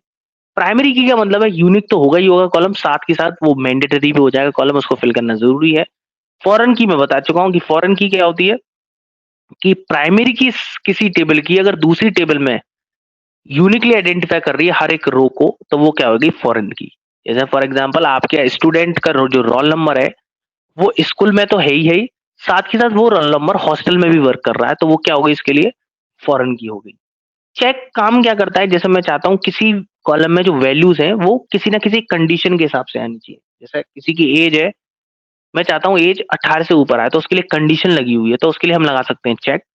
डिफॉल्ट क्या होता है? फॉर एग्जांपल अगर आपने कोई वैल्यू नहीं दी, तो कंप्यूटर अपनी तरफ से एक वैल्यू दे देगा उस कॉलम में, उसको हम कहते हैं डिफॉल्ट। इंडेक्स कुछ नहीं होता, ये गलत लिखा हुआ है, तो इसलिए मैंने इसको काट रखा है। And this is known as constraints. Constraints are the rules enforced on data columns on a table, right? Clear? और कंस्ट्रेंट जनरली हमेशा कॉलम पे लगते हैं। किस पे लगते हैं? कॉलम पे। अब लगा रहे हैं ना, सिक्योरिटी लगाएंगे कि नहीं लगाएंगे कॉलम पे? क्यों लगा रहे हैं? और सिक्योरिटी को हम क्या कहते हैं? कुछ रिस्ट्रिक्शन कहते हैं। क्या कहते हैं? रिस्ट्रिक्शन। कुछ कॉलमों पे रिस्ट्रिक्शन लगाना। समझ में आ गया? प्राइमरी की क्या होता है, अल्टरनेट की क्या होता है, कैंडिडेट की क्या होता है? कि प्राइमरी क्या होता है? आप एक प्राइमरी की लगा सकते हैं टेबल के अंदर किसी कॉलम पे। क्यों लगाएंगे प्राइमरी की? ताकि वो कॉलम यूनिक हो जाए, प्लस वो मैंडेटरी हो जाए। क्यों लगाएंगे प्राइमरी की? ताकि हम किसी भी वैल्यूज को यूनिकली आइडेंटिफाई कर सकें। एक बार बताओ, जब आप टेबल बनाओगे और जब उसमें से डेटा एंटर करते रहेंगे सारे स्टूडेंट, करोड़ों डेटा आ गया, तो उसको यूनिकली आइडेंटिफाई कैसे करोगे? तो किसी कॉलम को आपको प्राइमरी की बनाना पड़ेगा ना। क्यों? ताकि कोई भी बंदा उसमें डुप्लीकेट वैल्यूज ना एंटर कर सके, कोई भी बंदा उसमें उस वैल्यू को ब्लैंक ना छोड़े। क्लियर? और प्राइमरी की हमेशा किसी भी टेबल पे कितनी होती है? एक होती है। कितनी होती है? एक। और रोल नंबर और ईमेल क्या हो जाएगा उसका? अल्टरनेट की। और प्राइमरी की अल्टरनेट को जोड़ेंगे तो क्या बन जाएगा? कैंडिडेट की। क्या बन जाएगा? कैंडिडेट की। ठीक है, राइट? अब देखिए यहाँ भी दे रखा है, एक फिगर दे रखा है, जैसे प्राइमरी की हो गई एम्प्लॉय आईडी। ठीक है, अब देखिए इसमें आप देखेंगे इंश्योरेंस नंबर और पैन नंबर भी आपका यूनिक होता है। तो इंश्योरेंस नंबर, पैन नंबर क्या हो गए आपके? अल्टरनेट की। और प्राइमरी की और अल्टरनेट को जोड़ेंगे तो क्या बनेगा आपका? कैंडिडेट की। ठीक है, और insurance number, pan number unique भी होता है, तो यूनिक की भी कहते हैं इसको। यूनिक होता है कि नहीं होता है इंश्योरेंस? बात समझ रहे हो? एम्प्लॉय आईडी को अपने प्राइमरी की बना दिया। क्यों? और बाकी क्या हो गए? इंश्योरेंस नंबर, पैन नंबर, ये भी तो यूनिक होते हैं, तो ये यूनिक की तो है ही है, साथ के साथ अल्टरनेट की भी है। इसको भी तो आप प्राइमरी की बना सकते हो, पैन नंबर को, ये भी यूनिक होता है। ठीक है, और प्राइमरी की और अल्टरनेट को जोड़ेंगे तो क्या बनेगा? कैंडिडेट की। ठीक है, बात समझ में आ रही है? और प्राइमरी की हमेशा सुपर की होती है। क्यों? क्योंकि इसके पास इतनी पावर है, इसको किसी की जरूरत नहीं है। प्राइमरी की सुपर की क्यों होती है? कोई बताएगा मुझे? फॉर एग्जाम्पल अगर मैं बैंक में जाता हूँ और बैंक में कहता हूँ कि ये मेरा आधार नंबर, ये मेरा वो है अकाउंट नंबर, और पैसे बताओ मेरे इसमें कितने हैं, तो उसके अंदर अकाउंट नंबर इतनी पावरफुल कॉलम है, अकाउंट नंबर इतनी पावरफुल वैल्यू अकाउंट नंबर, कि मुझे किसी की जरूरत नहीं है। ना नाम की जरूरत है, ना मोबाइल नंबर की जरूरत है, अकाउंट नंबर से ही काम चल जाएगा। इसलिए इसको नाम दिया गया सुपर की। ठीक है, क्या एक बार बताओ, अल्टरनेट की से काम हो सकता है? अल्टरनेट की से हो सकता है, लेकिन जरूरी नहीं है। पैन नंबर में बताऊं, हो सकता है वो बताए ना बताए, हो सकता है पैन नंबर उसमें नहीं हो कोई कॉलम में। तो इसलिए प्राइमरी की को सुपर की कहा गया है। क्यों कहा गया? क्योंकि इसके अंदर इतनी पावर है कि ये यूनिकली आइडेंटिफाई कर सकती है हर एक रिकॉर्ड को एक दूसरे से।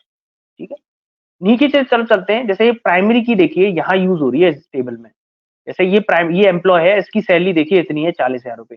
तो ये प्राइमरी की जो दूसरी टेबल में यूज हो रही है, तो उसके लिए क्या हो गई भाई? ये फॉरेन की हो गई। क्या हो गई आपके? फॉरेन की। बात समझ में आ रही है? ये प्राइमरी की जिससे आप बंदे का नाम पता जान रहे हो, इस प्राइमरी की को अगर मैं दूसरी टेबल में यूज करूं और ये बता रही है इन सबकी सैलरी क्या है, तो ये क्या हो गई आपके? फॉरेन की हो गई। क्या हो गई? फॉरेन की। मतलब एक प्राइमरी की दूसरी टेबल में भी प्राइमरी की का काम कर रही है, तो वो क्या हो गई आपके? फॉरेन की हो गई। क्या हो गई? फॉरेन की हो गई। ठीक है, क्लियर है यहाँ तक? अब आप कहोगे कंपोजिट की क्या होती है? कंपोजिट की भी एक टॉपिक होता है। देखो कंपोजिट की मैं बताता हूँ, देखो क्या होती है। फॉर एग्जाम्पल मैं एक फीस जमा करने गया नीचे, मैं एक स्टूडेंट हूँ और मैं एक फीस जमा करके गया और मैंने अपना नाम बताया राकेश। ठीक है, कि सर मेरी फीस ले लो। तो उन्होंने कहा कि राकेश तो दो हैं, पापा जी का नाम बताओ। तो आपने पापा जी का नाम भी बता दिया। पापा जी का नाम हो गया, पापा जी का नाम हो गया, कुछ भी हो मान लो। ठीक है, फिर उन्होंने कहा कि नाम, पापा जी का नाम भी सेम है। एक काम करो, आप अपनी डेट ऑफ बर्थ बताओ। तो उन्होंने डेट ऑफ बर्थ भी बता दी। तो तीन वैल्यूज को मिला के आप यूनिकली आइडेंटिफाई हुए कि नहीं हुए? कि आपने पहले नाम बताया, नाम से काम नहीं चला, फिर आपने अपने पापा जी का नाम, उससे भी काम नहीं चला, क्योंकि पापा जी का नाम भी सेम था दोनों का। मतलब आपका भी नाम राकेश, उसका भी नाम राकेश, पापा जी का नाम भी सेम, उसका भी पापा जी का नाम सेम। फिर आपने डेट ऑफ बर्थ बनाई। तो जैसे आपने डेट ऑफ बर्थ बनाई, आप यूनिकली आइडेंटिफाई हो गए। अरे अच्छा, आप वो राकेश हो जो दिल्ली में रहते हो। तो वो क्या हो गया? जब तीन कॉलमों को मिला के हम यूनिकली आइडेंटिफाई करा अपने आप को, तो उसको कहते हैं कंपोजिट की। क्या कहते हैं? Composite key. कंपोजिट की का मतलब है दो या तीन कॉलमों को जोड़ के हम अपने आप को यूनिकली साबित कर रहे हैं, तो उसको हम कहते हैं कंपोजिट की। क्या कहते हैं? Composite key. बात समझ में आ रही है आपके? क्या कहते हैं इसको? Composite key. क्लियर है ना यहाँ तक? समझ रहे हो ना क्या कह रहा हूँ? कि जब हमने दो से कॉलमों को ज्यादा जोड़ा, तब हमने यूनिकली आइडेंटिफाई करा, उसको हम कहते हैं कंपोजिट की। क्या कहते हैं? Composite key. ठीक है, तो बेसिकली अब तक हम कौन कौन से कंस्ट्रेंट्स पढ़ चुके हैं। तो एसक्यूएल के अंदर एक कंस्ट्रेंट टॉपिक होता है which is used to provide some security or rules enforced on data columns on our table. These are the contents not null, unique, primary key, foreign key, check, default. In constants को आप column पे use कर सकते हैं ताकि कुछ आप restriction दे सकें, कुछ आप सिक्योरिटी दे सकें। उसके अलावा कुछ मैंने बताया कि प्राइमरी की क्या होती है, यूनिक क्या होती है, अल्टरनेट क्या होती है, कैंडिडेट क्या होती है, सुपर को हम प्राइमरी की कहते हैं, फॉरेन की क्या होती है, कंपोजिट की क्या होती है। बात समझ में आ रही है ना आपके? क्लियर है यहाँ तक सभी के सब कुछ कंसेप्ट? नल वैल्यू कौन सी होती है, फील्ड कौन सा होता है, कॉलम कौन सा होता है, रो कौन सा होता है, टपल कौन सा होता है। राइट, अब इन सबको हम प्रैक्टिकल करके देखेंगे आपके। ठीक है, तो देखो टेबल बना रहे हैं तो पूरी सिक्योरिटी दोगे कि नहीं दोगे? डेटाबेस में आप टेबल बनाओगे तो पूरी सिक्योरिटी दोगे। ठीक है, अब काम करने से पहले सबसे पहले मैं आपको एक और चीज बताता हूं जिसका नाम है डेटा इंटीग्रिटी। अब डेटा इंटीग्रिटी क्या होती है? डेटा इंटीग्रिटी का मतलब होता है कि डेटा को आप ऐसे ही चेंज नहीं कर सकते। Data integrity means there is no change in the data without any permission. Data integrity का मतलब होता है कि इंटीग्रिटी का मतलब होता है कि आप डेटा को कोई भी ऐसी चेंज नहीं कर सकता विदाउट एनी परमिशन। तो इसके अंदर कुछ टॉपिक होते हैं वो आपको मुझे बताना है। पहला कंसेप्ट है एंटिटी इंटीग्रिटी। एंटिटी का मतलब होता है there are no duplicate rows in a table. There are no duplicate rows in a table. आप चाहते हो कि किसी भी टेबल में कोई डुप्लीकेट रोज ना आए, तो बताओ उसके लिए कौन सा कंस्ट्रेंट लगाओगे कि इसमें डुप्लीकेट रोज ना आए। फॉर एग्जाम्पल मैं चाहता हूं इसमें एम्प्लॉय आईडी में इसके अंदर डुप्लीकेट रोज ना आए, तो उसके लिए आप यूनिक लगा सकते हो ताकि इस कॉलम में, या फिर आप प्राइमरी की लगा सकते हो। यूनिक लगाओगे तो वो कॉलम यूनिक होगा लेकिन ब्लैंक छोड़ सकते हो, लेकिन अब प्राइमरी की लगाओगे तो क्या होगा, यूनिक भी होगा प्लस मैंडेटरी भी हो जाएगा। बात समझ में आ रही है? जैसे आधार नंबर यूनिक भी होता है प्लस मैंडेटरी भी है। और दूसरा मोबाइल नंबर यूनिक होता है लेकिन मैंडेटरी नहीं है, आप उसको फिल करो या ना करो। तो एंटिटी इंटीग्रिटी ये कहती है, एक टॉपिक है बेसिकली, ये कहता है कि अगर आपसे पूछा जाए कि अगर आप चाहते हो कि उस टेबल में कोई रोज डुप्लीकेट नहीं आनी चाहिए तो आप क्या करोगे उसके लिए? तो आप कहोगे मैं कंस्ट्रेंट लगाऊंगा। कौन सा कंटेंट लगाऊंगा? यूनिक लगा सकता हूँ या प्राइमरी की लगा सकता हूँ। और प्राइमरी की एक ही लग सकती है लेकिन यूनिक की कितनी भी सारी लग सकती है। यूनिक की कितनी भी सारी लग सकती है लेकिन प्राइमरी की हमेशा एक ही होती है किसी भी टेबल पे। और इसी टॉपिक को कहते हैं एंटिटी इंटीग्रिटी। क्या कहते हैं? Entity integrity. बात समझ में आ रही है? दूसरा आता है जिसके अंदर कंसेप्ट आता है डोमेन इंटीग्रिटी। अब डोमेन इंटीग्रिटी क्या होती है? डोमेन का मतलब है ये कहता है रूल, रूल दे रहे हैं हम, कुछ रूल देते हैं आपके जी। अब मैं आपको रूल पहले से पहले एक लाइन बताना भूल गया, ऊपर की तरफ चलता हूं। तो जब डेटाबेस बना रहे थे ना, तो एक ईएफ कोड नाम के वो थे साइंटिस्ट, उन्होंने कुछ रूल दिए थे डीबीएमएस पे। और यही वो रूल हम पढ़ रहे हैं कि रूल क्या दिए थे कि डेटाबेस में यूनिक होना चाहिए, डुप्लीकेट नहीं होना चाहिए, मैंडेटरी होना चाहिए। तो उन्हीं रूल को हम फॉलो कर रहे हैं। बात समझ में आ रही है? तो ईएफ कोड एक साइंटिस्ट थे जिन्होंने कुछ रूल दिए थे डीबीएमएस पे कि जब भी हम डीबीएस पे काम करेंगे, डीबीएमएस को कम से कम 12 रूल को फॉलो करना है। तो यही रूल हम फॉलो कर रहे हैं। तो अगर आप नीचे देखेंगे इधर, तो डोमेन इंटीग्रिटी क्या कहता है? डोमेन इंटीग्रिटी ये कहता है कि किसी भी कॉलम में कोई रॉन्ग वैल्यू इनपुट ना कर सके। जैसे इसमें देखो सैलरी में एबीसी आ गया तो गलत हो गया ना। इसके लिए क्या करेंगे? इसके लिए हम यूज करते हैं डेटा टाइप। क्या यूज करते हैं? Data type of this column. कि मतलब इस कॉलम का डेटा टाइप क्या रहेगा? The type of data which column contain. जैसे इस, अगर मैं इस नेम की बात करूं, इसका जो डेटा टाइप है वो टेक्स्ट है, इसका जो डेटा टाइप है वो इंटीजर है, इसका डेटा टाइप इंटीजर है, इसका डेटा टाइप इंटीजर है। सो हम इसमें यूज कर सकते हैं आपके data type of this column. So data type क्या बताएगा कि उस कॉलम में उसी टाइप की वैल्यू को स्टोर कर पाएगा। तो data type means the type of data a particular column contain. बात समझ में आ रही है? तो डोमेन इंटीग्रिटी के लिए आप डेटा टाइप का यूज कर सकें ताकि कोई भी उसमें रॉन्ग वैल्यू इनपुट ना कर सके। मतलब इंटीजर है तो इंटीजर ही जाएगा, उसमें टेक्स्ट वैल्यू आप इनपुट नहीं कर सकते आपके। क्लियर? सो उसके लिए आप यूज कर सकते हैं डेटा टाइप का। किसका यूज कर सकते हैं? Data type. अब डेटा टाइप बताऊंगा मैं कौन कौन से होते हैं इसके अंदर। जैसे आपने पढ़ा होगा डेटा टाइप इंटीजर होता है, ऐसे टेक्स्ट होता है डेटा टाइप। ठीक है, तो अभी बताऊंगा डेटा टाइप भी होते हैं एसक्यूएल के अंदर कुछ सही सारे। ठीक है, तो समझ में आ गया एंटिटी इंटीग्रिटी के लिए कैसे करेंगे, क्या काम करेंगे? अचीव करने, इसको अचीव कर रहे हैं, कैसे अचीव कर रहे हैं? इस तरीके से अचीव कर रहे हैं। डोमेन को बता दिया मैंने कैसे अचीव करेंगे। ठीक है, अब मैं आपको बताता हूं। जैसे इसके अंदर एक और कंसेप्ट है जिसका नाम है रेफरेंशियल इंटीग्रिटी। अब रेफरेंशियल इंटीग्रिटी क्या कहती है? रेफरेंशियल इंटीग्रिटी कहती है rows can not be deleted which are used by the other records. Which are used by the other records, की रोज को आप डिलीट नहीं कर सकते जो किसी अदर रिकॉर्ड पे यूज हो रही है। फॉर एग्जाम्पल समझते हैं जरा कि रेफरेंशियल इंटीग्रिटी तब यूज होती है जब दो टेबल्स आपस में कनेक्टेड हो। जब दो टेबल्स आपस में कनेक्टेड हो तब भी आप इसको यूज कर सकते हैं। जैसे देखिए यहाँ एक स्टूडेंट का रोल नंबर है। अब रोल नंबर देखिए कौन सी होगा, रोल नंबर सिंपल सी बात है भाई, इसकी प्राइमरी की होगा क्योंकि ये यूनिक भी होता है प्लस नॉट नल भी है। नॉट नल का मतलब इसको मैंडेटरी है और यूनिक भी होना चाहिए, प्राइमरी की है।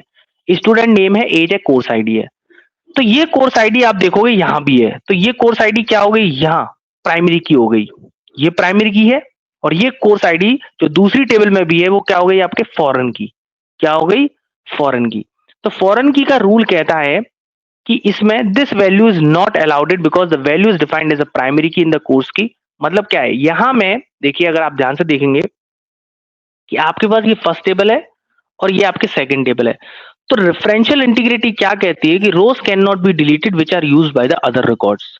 तो अगर आप दोनों टेबलों में प्राइमरी की लगाए हुए हैं, सॉरी फॉरेन की लगाए हुए हैं, तो बेसिकली रेफरेंशियल इंटीग्रिटी ये कहती है, क्या कहती है आपके, कि इस 16 को आप प्लेस नहीं कर सकते। क्योंकि जब आप देखोगे कि जैसे एंजल है, जैसे आप देखोगे कि एंड्रयू कोर्स 78 में पढ़ता है और 78 कौन सा कोर्स है, बिग डेटा का कोर्स है जिसका ड्यूरेशन 4 है। अब आप यहाँ 16 एंटर नहीं कर सकते, क्यों नहीं एंटर कर सकते, बिकॉज एंजल 16 वाले कोर्स में पढ़ती है जो कि इसमें है नहीं। तो रेफरेंशियल इंटीग्रिटी क्या कहती है कि आप यहां से किसी वैल्यू को चेंज नहीं कर सकते क्योंकि ये वैल्यू यहाँ एग्जिट नहीं करती, ये वैल्यू यहाँ एग्जिट नहीं करती आपके। बात समझ में आ रही है, यहाँ 16 नहीं लिख सकते, क्यों नहीं लिख सकते 16, because this value is not exit in this table. तो रेफरेंशियल इंटीग्रिटी ये कहती है कि अगर आपने फॉरेन की लगा रखी है किसी दो टेबल के बीच में, तो रेफरेंशियल इंटीग्रिटी ये कहती है कि आप इस रो को या रिकॉर्ड को डिलीट नहीं कर सकते। क्यों नहीं कर सकते, अगर फॉर एग्जांपल मैं इस एंड्रयू को हटा दूं और एंड्रयू को हटाऊंगा तो यहाँ उसका कोर्स आईडी देखिए वो इसमें एनरोल था, तो यहाँ फर्क पड़ेगा कहीं ना कहीं आपके, तो वो आप चेंज नहीं कर सकते। फॉर एग्जाम्पल एक स्टूडेंट है, वो स्कूल छोड़ के चला गया है लेकिन उसका डेटा हॉस्टल में है, तो मैं स्कूल से डिलीट कर दूंगा तो हॉस्टल पे रहेगा ना वो डेटा आपके, तो वो गलत हो जाएगा, मुझे हॉस्टल से भी हटाना पड़ेगा, राइट। तो रेफरेंशियल इंटीग्रिटी कहती है कि आप किसी भी टेबल को, किसी भी डेटा को यहाँ से अगर चेंज करेंगे तो उसका इफेक्ट पड़ेगा इस वाली टेबल पे, क्योंकि दोनों टेबल आपस में कहीं ना कहीं कनेक्टेड है। और कनेक्टिंग किससे हो रही है, कोर्स आईडी से। बताया था मैंने आपके रिलेशनशिप लग रहा है दोनों टेबलों के बीच में, कोर्स आईडी से दोनों टेबल आपस में कनेक्टेड है आपके। और अगर यहाँ कहीं भी किसी भी स्टूडेंट को डिलीट करोगे तो उसका इफेक्ट पड़ेगा यहाँ, अगर यहाँ से किसी भी कोर्स आईडी को चेंज करोगे तो इसका इफेक्ट पड़ेगा यहाँ। और ये पॉसिबल नहीं होता रेफरेंशियल इंटीग्रिटी में। क्यों नहीं होता पॉसिबल, क्योंकि दो टेबल आपस में कनेक्टेड है। बात समझ में आ रही है आपकी, क्लियर। तो उसके लिए क्या यूज करेंगे, उसके लिए हम यूज करते हैं फॉरेन की का। तो फॉरेन की इस रेफरेंशियल इंटीग्रिटी को मेंटेन रखती है, क्लियर। तो तीन चीज मैंने आपको बताई यहाँ कि एंटिटी इंटीग्रिटी क्या कहती है कि किसी भी रोज को, मतलब there are no duplicate rows in a table, table में कोई भी डुप्लीकेट रोज नहीं होती है, तो उसके लिए आप यूनिक यूज कर सकते हैं, प्राइमरी की यूज कर सकते हैं। डोमेन ये कहती है कि किसी भी कॉलम में रॉन्ग वैल्यूज नहीं है, उसके लिए आप डेटा टाइप यूज कर सकते हैं। और तीसरा आता है रेफरेंशियल इंटीग्रिटी की rows can not be deleted which are used by the other records, कि अगर यहां अगर कुछ भी चेंज करते हैं तो उसका इफेक्ट पड़ेगा दूसरी वाली टेबल में, तो उसके लिए आप यूज कर सकते हैं फॉरेन की का, और इस कोर्स आईडी को कोर्स आईडी से जोड़ सकते हैं, क्लियर। तो उसके लिए हम यूज करते हैं फॉरेन की का, ठीक है। तो यहां तक मैंने सारी चीजें बताई आपके, अब इसके अंदर कुछ भी नहीं है ऐसा, क्लियर। अब एक काम करते हैं, इन सबको यूज करके देखते हैं क्योंकि इसको यूज करना ही बहुत इंपॉर्टेंट है। तो चलिए सबसे पहले हम यूज करके, क्लियर हो गया ना यहाँ तक सभी के, कि कौन कौन से कमांड्स होते हैं, डीडीएल, डीएमएल, डीसीएल, टीसीएल, क्या क्या टर्मिनोलॉजीज होती हैं, कौन कौन सी की होती हैं, कौन कौन से कंस्टेंट्स होते हैं। अब इन सबको प्रैक्टिकली यूज करके हमें देखना है, तो चलिए प्रैक्टिकली यूज करके देखते हैं आपके, ठीक है। तो सबसे पहले मैं बनाने जा रहा हूँ एक टेबल, ठीक है। तो चलिए टेबल बना के देखते हैं। तो चलिए कैसे बनाएंगे टेबल, तो टेबल के लिए कौन सा कमांड यूज करेंगे, कौन बताएगा मुझे, टेबल के लिए कौन सा कमांड यूज करेंगे। If you want to create any table then you need to command, then you need to use a command. कौन सा कमांड यूज करेंगे टेबल के लिए, शो टेबल्स। देख टेबल बनाने के लिए, I want to create a table, so you need to use a command called create. आपको एक टेबल बनानी है, क्रिएट कमांड यूज करेंगे। अब टेबल बना रहा हूँ, देखो मैं ये वाली टेबल बनाऊंगा। कौन सी टेबल बनाऊंगा, मैं बनाऊंगा टेबल ये वाली, जो मैंने आपको भी डायग्राम दिखाया था सबसे स्टार्टिंग में। स्टूडेंट टेबल बनाऊंगा जिसके अंदर तीन चीज लूंगा, स्टूडेंट आईडी, स्टूडेंट नेम और स्टूडेंट लेटर, मतलब तीन कॉलम बनाऊंगा उसके अंदर, और एक टेबल का नाम रखूंगा स्टूडेंट, क्लियर। तो ये वाली टेबल बनाऊंगा मैं, चलिए बना के देखते हैं इसके अंदर। तो टेबल कैसे बनेगी, क्रिएट टेबल, तो आप डालेंगे क्रिएट टेबल, और टेबल का नाम क्या है जो आप बनाना चाहते हैं, मैं फरहान चाहता हूँ स्टूडेंट नाम की टेबल। और उसके बाद यहाँ ब्रैकेट टाइप करेंगे, अब देंगे आप पहले कॉलम का नाम, बताइए पहले कॉलम का नाम क्या था, student ID, STU underscore ID, जरूरी नहीं है अंडरस्कोर लगाएं, आप स्टूडेंट आईडी भी लिख सकते हैं। उसके बाद लिखेंगे इसका डेटा टाइप। तो बताओ स्टूडेंट आईडी किस तरह का डेटा स्टोर करेगी, नंबर में स्टोर करेगी, टेक्स्ट में स्टोर करेगी, नंबर में स्टोर करेगी। तो मुझे बताना पड़ेगा कंप्यूटर को कि इसका जो डेटा टाइप होगा उस कॉलम का वो नंबर होगा। तो नंबर के लिए डेटा टाइप यूज होता है इंटीजर। क्या यूज होता है? इंटीजर। मैं बताऊंगा डेटा टाइप के बारे में बहुत कुछ आगे। कॉमा। अब दूसरा कॉलम क्या हो जाएगा? स्टूडेंट नेम और स्टूडेंट एड्रेस। तो STU_name और डेटा टाइप हो जाएगा इसका टेक्स्ट, क्योंकि ये टेक्स्ट, और टेक्स्ट का डेटा टाइप होता है एसक्यूएल में varchar। क्या होता है? varchar में देता हूँ 30 का मतलब है कि किसी भी स्टूडेंट का नाम 30 कैरेक्टर का हो सकता है। मैं अज्यूम करके चल रहा हूँ 30 कैरेक्टर, आप 50 भी दे सकते हो। 255 तक ये सपोर्ट करता है कि मतलब किसी भी स्टूडेंट का नाम 255 कैरेक्टर तक हो सकता है। तो क्रिएट टेबल, टेबल का नाम, ब्रैकेट, कॉलम का नाम, डेटा टाइप, कॉमा, कॉलम का नाम, डेटा टाइप, अब फिर से कॉमा। अब तीसरा कॉलम क्या था? एड्रेस वाला। तो STU_ADD। इसका डेटा टाइप एड्रेस में भी कुछ भी हो सकता है, तो उसके लिए मैं रख देता हूँ varchar। और एड्रेस किसी का मैं समझ सकता हूँ 100 तक हो सकता है, और फिर ब्रैकेट और सेमीकोलन। और जैसे ही मैं इसको रन कराऊंगा आपके, when I click on the run button and you will get the tick marks, 1 row affected, और आपकी मतलब 0 क्रिएट, देखिए टिक आ गया, तो इसका मतलब आपकी टेबल बन चुकी है। अब आप देखना चाहते हैं इसके अंदर टेबल बनी है कि नहीं बनी है, तो उसके लिए आप ट्वाइस शो टेबल्स, इसको रन करा लीजिए। So it will give you the answer. Student table बन चुकी है। इसको रिफ्रेश करेंगे तो देखिए यहाँ टेबल्स का एक कॉलम आ चुका है जिसके अंदर स्टूडेंट टेबल बन चुकी है। If I click on it then you can see student ID, 3 columns are there with the data type. ये डेटा टाइप है। टेबल का नाम क्या है? स्टूडेंट। कॉलम का नाम है student ID, student name, student address, and here it is showing 3 data type, integer, varchar। ये 50 क्या है? लिमिट है कि किसी का नाम 50 कैरेक्टर का हो सकता है, और 100 क्या लिमिट है, किसी का नाम एड्रेस 100 कैरेक्टर तक का हो सकता है। उसमें नंबर भी चल जाएगा और टेक्स्ट भी चल जाएगा। ठीक है, बन गई टेबल। क्लियर है? राइट। अब इस टेबल का आप स्ट्रक्चर इस कमांड से देखना चाहते हैं, तो उसके लिए भी एक कमांड होता है DESC, और टेबल का नाम होगा स्टूडेंट। तो ये क्या बता देगा? उस टेबल का स्ट्रक्चर दिखा देगा। DESC means describe the table. देखिए बता देगा कि इसमें कितनी फील्ड है, फील्ड का मतलब कितने कॉलम है, उनका डेटा टाइप क्या है। अब देखिए जरा ध्यान से, मैं आपको दिखाता हूं। यहां दे रखा नल। नल का मतलब है कि ये तीनों कॉलम अभी ब्लैंक वैल्यू कंटेन कर सकते हैं, इसलिए लिखा हुआ यस यस यस, क्योंकि मैंने अभी भी इस पर कोई कंस्टेंट्स नहीं लगाया है। बात समझ में आ रही है ना आपके? नीचे की तरफ चलता हूं मैं अगर, तो मैं भी आपको पढ़ा था कंस्टेंट्स। तो अभी मैंने इसमें कोई भी कंस्टेंट्स नहीं लगाया है, तो इसलिए दिखा रहा है नल में यस यस है, मतलब ये तीनों कॉलम ब्लैंक वैल्यू कंटेन कर सकते हैं। क्या कोई की लग रही है इसके अंदर? प्राइमरी की, यूनिक की, फॉरेन की? तो कोई की भी नहीं लग रही, तो इसलिए भी यहाँ ब्लैंक ब्लैंक दिखा रहा है। क्या कुछ और लग रहा है? कुछ भी नहीं लग रहा है, इसलिए नल नल दिखा रहा है। क्या कुछ एक्स्ट्रा में लग रहा है? कुछ भी नहीं लग रहा है, इसलिए सब कुछ ब्लैंक दिखा रहा है। तो अभी मैंने कुछ भी कंस्टेंट्स का इस्तेमाल नहीं किया है। सिंपल एक टेबल बनाई है जिसके अंदर कोई भी सिक्योरिटी अभी भी नहीं है। बात समझ में आ रही है ना यहाँ तक? क्लियर? तो DSC से क्या कर सकते हैं आप? टेबल को डिस्क्राइब कर सकते हैं। तो आपको दिखा देगा कि इसमें कितने कॉलम्स हैं, क्या क्या उनका नाम है, कोई नल की लगी हुई है, कोई प्राइमरी की लगी हुई है, या कुछ भी अलग से लगा रखा है, कंसेंट वगैरह सारी नॉलेज दे देगा आपको। ठीक है। अब मैं देखना चाहता हूं क्या इसके अंदर कुछ डेटा है। तो टेबल तो मेरी बन गई। टेबल बनाने के लिए मैंने कौन सा कमांड का यूज करा था? मैंने यूज करा था आपके कमांड का जिसका नाम था आपके क्रिएट कमांड।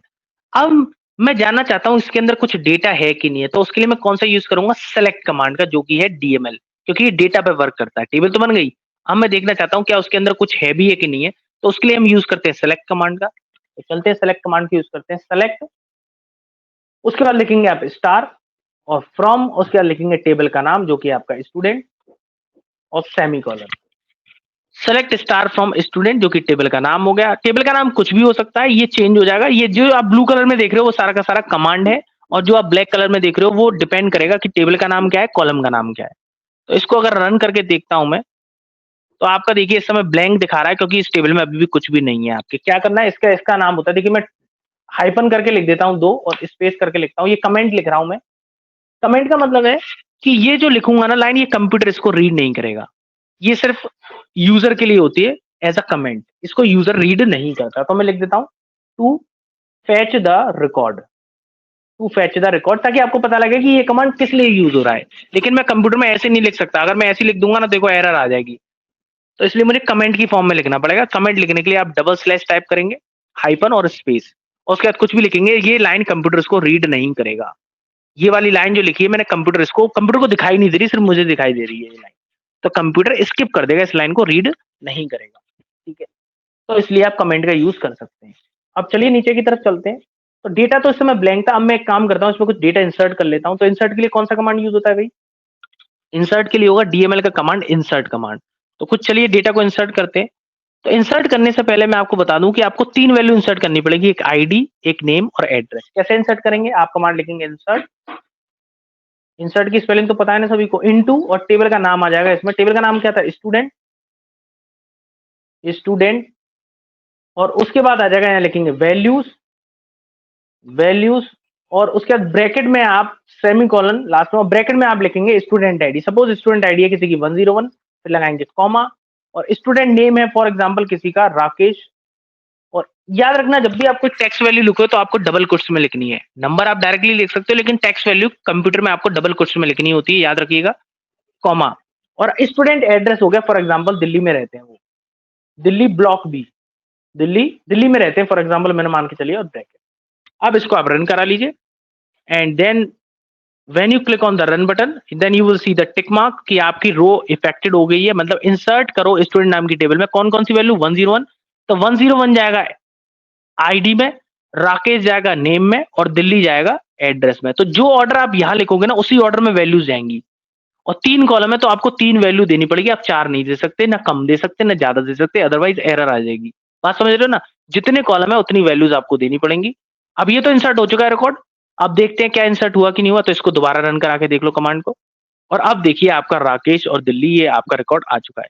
चलो एक और रिकॉर्ड इंसर्ट करते हैं। तो इसको कॉपी करता हूं मैं, और इसी को पेस्ट कर लेता हूं, और अब मैं इंसर्ट करता हूं 102, और राकेश की जगह मैं स्टोर कर देता हूं दिव्या को। तो दिव्या आपको मैंने स्टोर कर दिया, आप स्टूडेंट हो। और दिल्ली की जगह मैं टाइप कर दिया, आप कहाँ रहते हो? जनकपुरी में रख दिया, जनकपुरी, ठीक है, जनकपुरी में रहते हो। इसको आप रन कराएंगे, और जैसे ही एंटर करेंगे तो ये भी रो इफेक्ट हो चुकी है। आप फिर से देखना चाहते हो कि डेटा इंसर्ट हुआ कि नहीं हुआ, तो इसको फिर से रन करा लो। तो देखिए आ चुका है आपके 101 आ गया, 102 आ गया, ठीक है। अब फॉर एग्जाम्पल मैं इसको एक बार फिर से रन करा देता हूँ, मैं एक बार फिर से पेस्ट करता हूँ कमांड को, और यहाँ फिर से 101 कर देता हूँ, और यहाँ राकेश की जगह मैं किसी नाम दे देता हूँ, फॉर एग्जाम्पल देता हूँ दीपक, दीपक देता हूँ, और ये भी दिल्ली में रहता है। तो आप जरा ध्यान से देखोगे, अगर मैं इसको रन कराऊं तो ये भी रन कर गया हमारा कमांड। और अगर आप ध्यान से देखोगे तो देखिए इसमें आईडी हो गई डुप्लीकेट। अगर आप देखोगे ध्यान से 101 2 बार आ रहा है, क्योंकि मैंने इस कमांड में आईडी 101, क्योंकि मैंने अभी भी इस पर कोई भी रिस्ट्रिक्शन नहीं लगा रखा।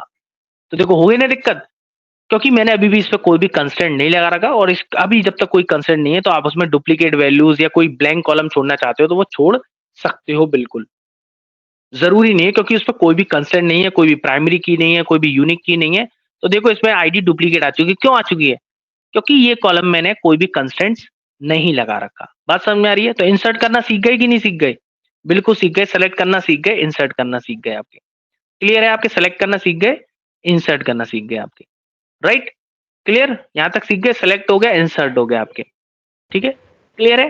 अब फॉर एग्जाम्पल मैं इस पूरी टेबल में से एक पर्टिकुलर कॉलम चाहता हूं कि स्टूडेंट आईडी नाम का कॉलम आए या स्टूडेंट नेम आए, मैं नहीं चाहता एड्रेस आए। तो उसके लिए स्टार का मतलब होता है ऑल कॉलम। मैं लिख देता हूं, स्टार का मतलब होता है, star means all columns, star means all columns. Star का मतलब क्या होता है? All columns. लेकिन मैं नहीं चाहता ऑल कॉलम्स आए, तो इसके लिए आप काम कर सकते हैं, सेलेक्ट, आप लिख दीजिए कॉलम का नाम, आईडी, और कॉमा लगा के दूसरे कॉलम का नाम लिख दीजिए जो भी आप चाहते हैं, और फ्रॉम टेबल का नाम हो जाएगा स्टूडेंट। तो आप इसमें कॉलम का नाम भी दे सकते हैं, या तो सारे कॉलम का नाम लिख दीजिए, तो इसमें सिर्फ वही कॉलम आएंगे जो आपने गिवन दे रखे हैं। तो ठीक है, स्टार लिखते हैं तो सारे के सारे कॉलम आ जाएंगे। और अगर आप स्पेसिफिक कॉलम चाहते हैं किसी टेबल में, तो उस कॉलम का नाम लिख के भी आप उसको ला सकते हैं आपके, ठीक है। तो यहाँ सिर्फ स्पेसिफिक वही कॉलम आएंगे स्टूडेंट नाम की टेबल में से, ठीक है ना। इसके अंदर एड्रेस नहीं आएगा, क्योंकि मुझे नहीं चाहिए एड्रेस, क्लियर? या अगर आपको पूरा चाहिए तो उसके लिए आप ये वाला कमांड रन करा लीजिए, इसमें सारा का सारा डेटा आ जाएगा। क्लियर है ना आपके यहाँ तक सभी को? ठीक है, चलिए 4 कमांड हम रन करके देख चुके हैं। अब एक काम करते हैं, फिलहाल के लिए मैं अगर आपसे बताऊं कि इसमें कोई भी कंसेंट नहीं लग रहा आपके, ठीक है, कोई भी कंसेंट इसके अंदर नहीं है आपके, ठीक है। तो एक काम करते हैं अब इस पे,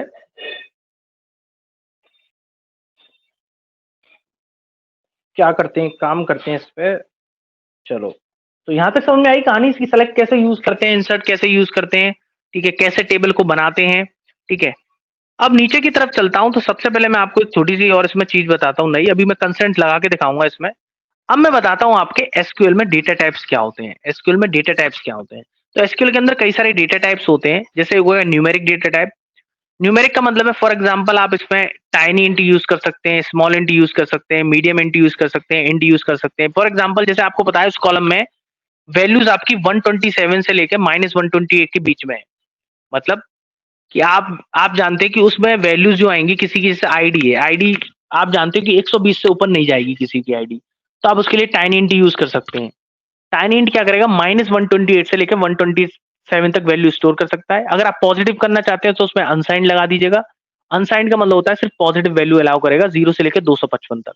तो 0 से लेके 255 के अगर बीच में कोई आईडी है, 256 नहीं इंसर्ट होगा, 255 तक आप कोई भी नंबर दे सकते हैं इसमें। इसकी लिमिट होती है इन डेटा टाइप्स की, कि आप कहाँ से कहाँ वैल्यू दे सकते हैं।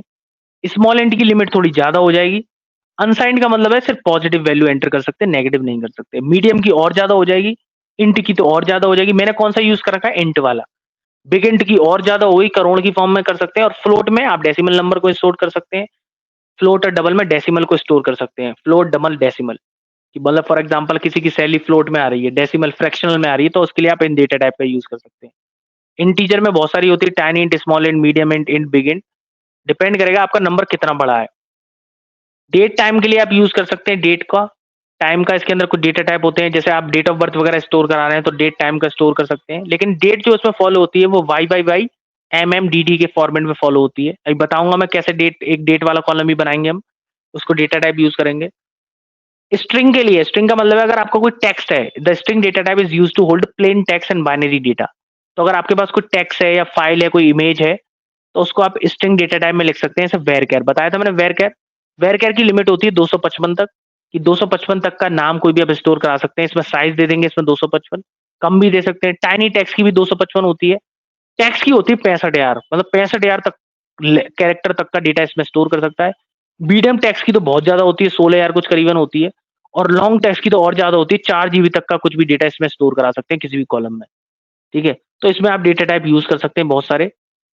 ठीक है, बात समझ में आ रही है? बाकी ये सब डेटा टाइप इतने जरूरी नहीं है। तो डेटा टाइप का काम होता है कि उसकी कुछ लिमिट डिसाइड करना कॉलम की, और वो कॉलम कौन सी वैल्यू कंटेन करेगा, मतलब टेक्स्ट वैल्यू कंटेन करेगा, या फिर डेट वैल्यू कंटेन करेगा, या फिर कोई डेसिमल वैल्यू कंटेन करेगा, या इंटीजर वैल्यू कंटेन करेगा।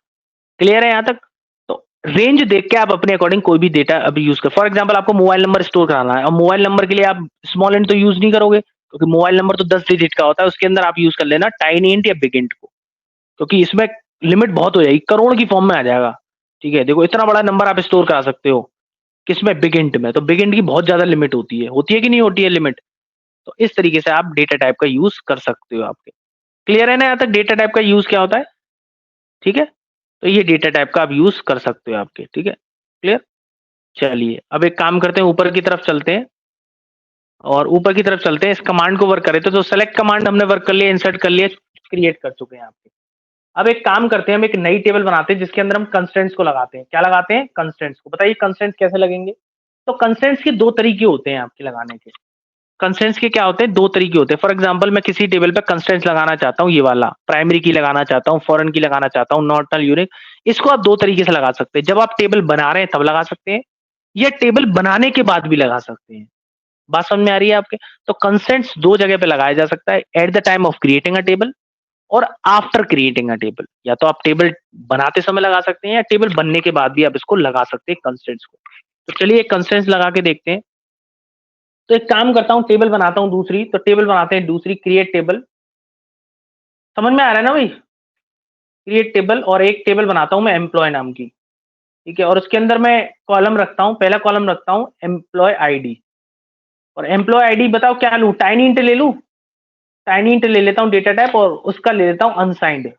अनसाइंड का मतलब होता है कि जो इसका जो मतलब कॉलम का जो डेटा टाइप है वो टाइनी इंट है। मतलब आप इसमें टाइनी इंट क्या था, 0 से लेके 255 तक कोई भी नंबर दे सकते हैं इसमें। और अनसाइंड का मतलब है सिर्फ पॉजिटिव नंबर दे सकते हैं, नेगेटिव नहीं दे सकते।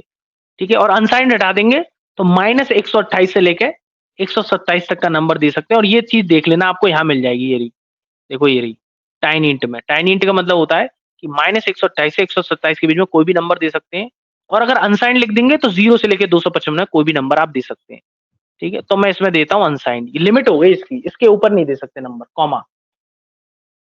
दूसरा कॉलम हो जाएगा e name, employee name. Employee name का डेटा टाइप हो जाएगा वेरकेर और इसकी लिमिट हो जाएगी 100। किसी का नाम 100 कैरेक्टर तक का हो सकता है, मैं मान के चलता हूँ। और एक और हो गया कॉलम जेंडर। जेंडर नहीं देता, जेंडर, GNDR, जेंडर। जेंडर के लिए एक डेटा टाइप होता है सेट, बेसिकली सेट नहीं होता, इनम होता है। और इनम में आप एक सेट कर सकते हो, जेंडर किसी का मेल हो सकता है, कॉमा, या फीमेल हो सकता है, ये आप सेट कर सकते हो। ये बता सकते हो कि जेंडर जब भी कोई एंटर करे तो एम और एफ के अलावा कुछ भी वेंटर वैल्यू एंटर नहीं कर सकता। तो इनम एक डेटा टाइप होता है, मैं दिखा देता हूँ। देखो इनम एक डेटा टाइप होगा, यहाँ दिखाता हूँ मैं आपको। इनम कहाँ था डेटा टाइप, देखो ये रहा इनम। तो इनम एक डेटा टाइप होता है जिसके अंदर आप वैल्यूज डिफाइन कर सकते हो कि इसके अलावा कोई वैल्यू नहीं होनी चाहिए। इसके अलावा एम और एफ के अलावा आप कोई भी वैल्यू एंटर नहीं कर सकते इस कॉलम में, मेल भी नहीं कर सकते, सिर्फ एम और एफ काम आएगा, सिर्फ कैपिटल में। क्रॉस कंडीशन लग गई यहाँ, एक कॉमा। और क्या ले लें, एक सैलरी ले लेते हैं, सैलरी। अब सैलरी तो बहुत ज्यादा हो सकती है, तो उसके लिए इंटीजर ले लेते हैं, क्योंकि इंटीजर, और ये भी अब सैलरी नेगेटिव में तो होगी नहीं, तो अनसाइंड ले लेते हैं। अब किसी की सैलरी ऐसा होगा नेगेटिव में होगी, नहीं होगी तो अनसाइंड ले लेते हैं और सेमीकोलन। ठीक है, अब देखो एरर आ रही है इसमें। अच्छा, इंटीजर की स्पेलिंग देखो गलत कर दी है मैंने। डबल क्लिक करिए, रन कराइए, आपका देखिए रन हो चुका है, आपकी टेबल बन चुकी है। इसको रिफ्रेश करेंगे, देखिए आपकी एक और टेबल बन के आ जाएगी एम्प्लॉय नाम की। देखना चाहते हैं, ओहो मेरे से गलती हो गई भाई, क्या गलती हो गई, कोई बताएगा मुझसे? मैंने टेबल रन करा दी, मैंने इसमें कोई भी कंसेंट तो लगाए नहीं। ओहो, चलो एक काम करते हैं, अब लगा के देख लेते हैं। एक काम करते हैं, इस टेबल को डिलीट कर देता हूं मैं, कर दूं डिलीट? तो यहां से राइट क्लिक करके मैं टेबल को डिलीट कर रहा हूँ, ड्रॉप टेबल। तो ड्रॉप टेबल का मतलब होता है टेबल को डिलीट करना, ड्रॉप नाउ। तो टेबल मेरी डिलीट हो जाएगी। ये आप डायरेक्टली यहाँ से कर सकते हैं, लेकिन मैं आपको यहाँ से कमांड के थ्रू करके दिखाऊंगा कैसे डिलीट करते हैं। लेकिन फिलहाल मैंने डायरेक्टली डिलीट कर दी, तो ये टेबल बन गई, लेकिन अभी भी इसमें कोई कंसेंट नहीं लगा। तो चलो कंसेंट लगाते हैं। तो एम्प्लॉय आईडी पे बताओ क्या लगाना चाहोगे? एम्प्लॉय आईडी पे लगाता हूं मैं प्राइमरी की, क्योंकि एम्प्लॉय आईडी चाहता हूं मैं यूनिक हो, प्लस वो मैंडेटरी भी होनी चाहिए। तो इस पे आप अनसाइंड के आगे लिख देंगे प्राइमरी की, बस।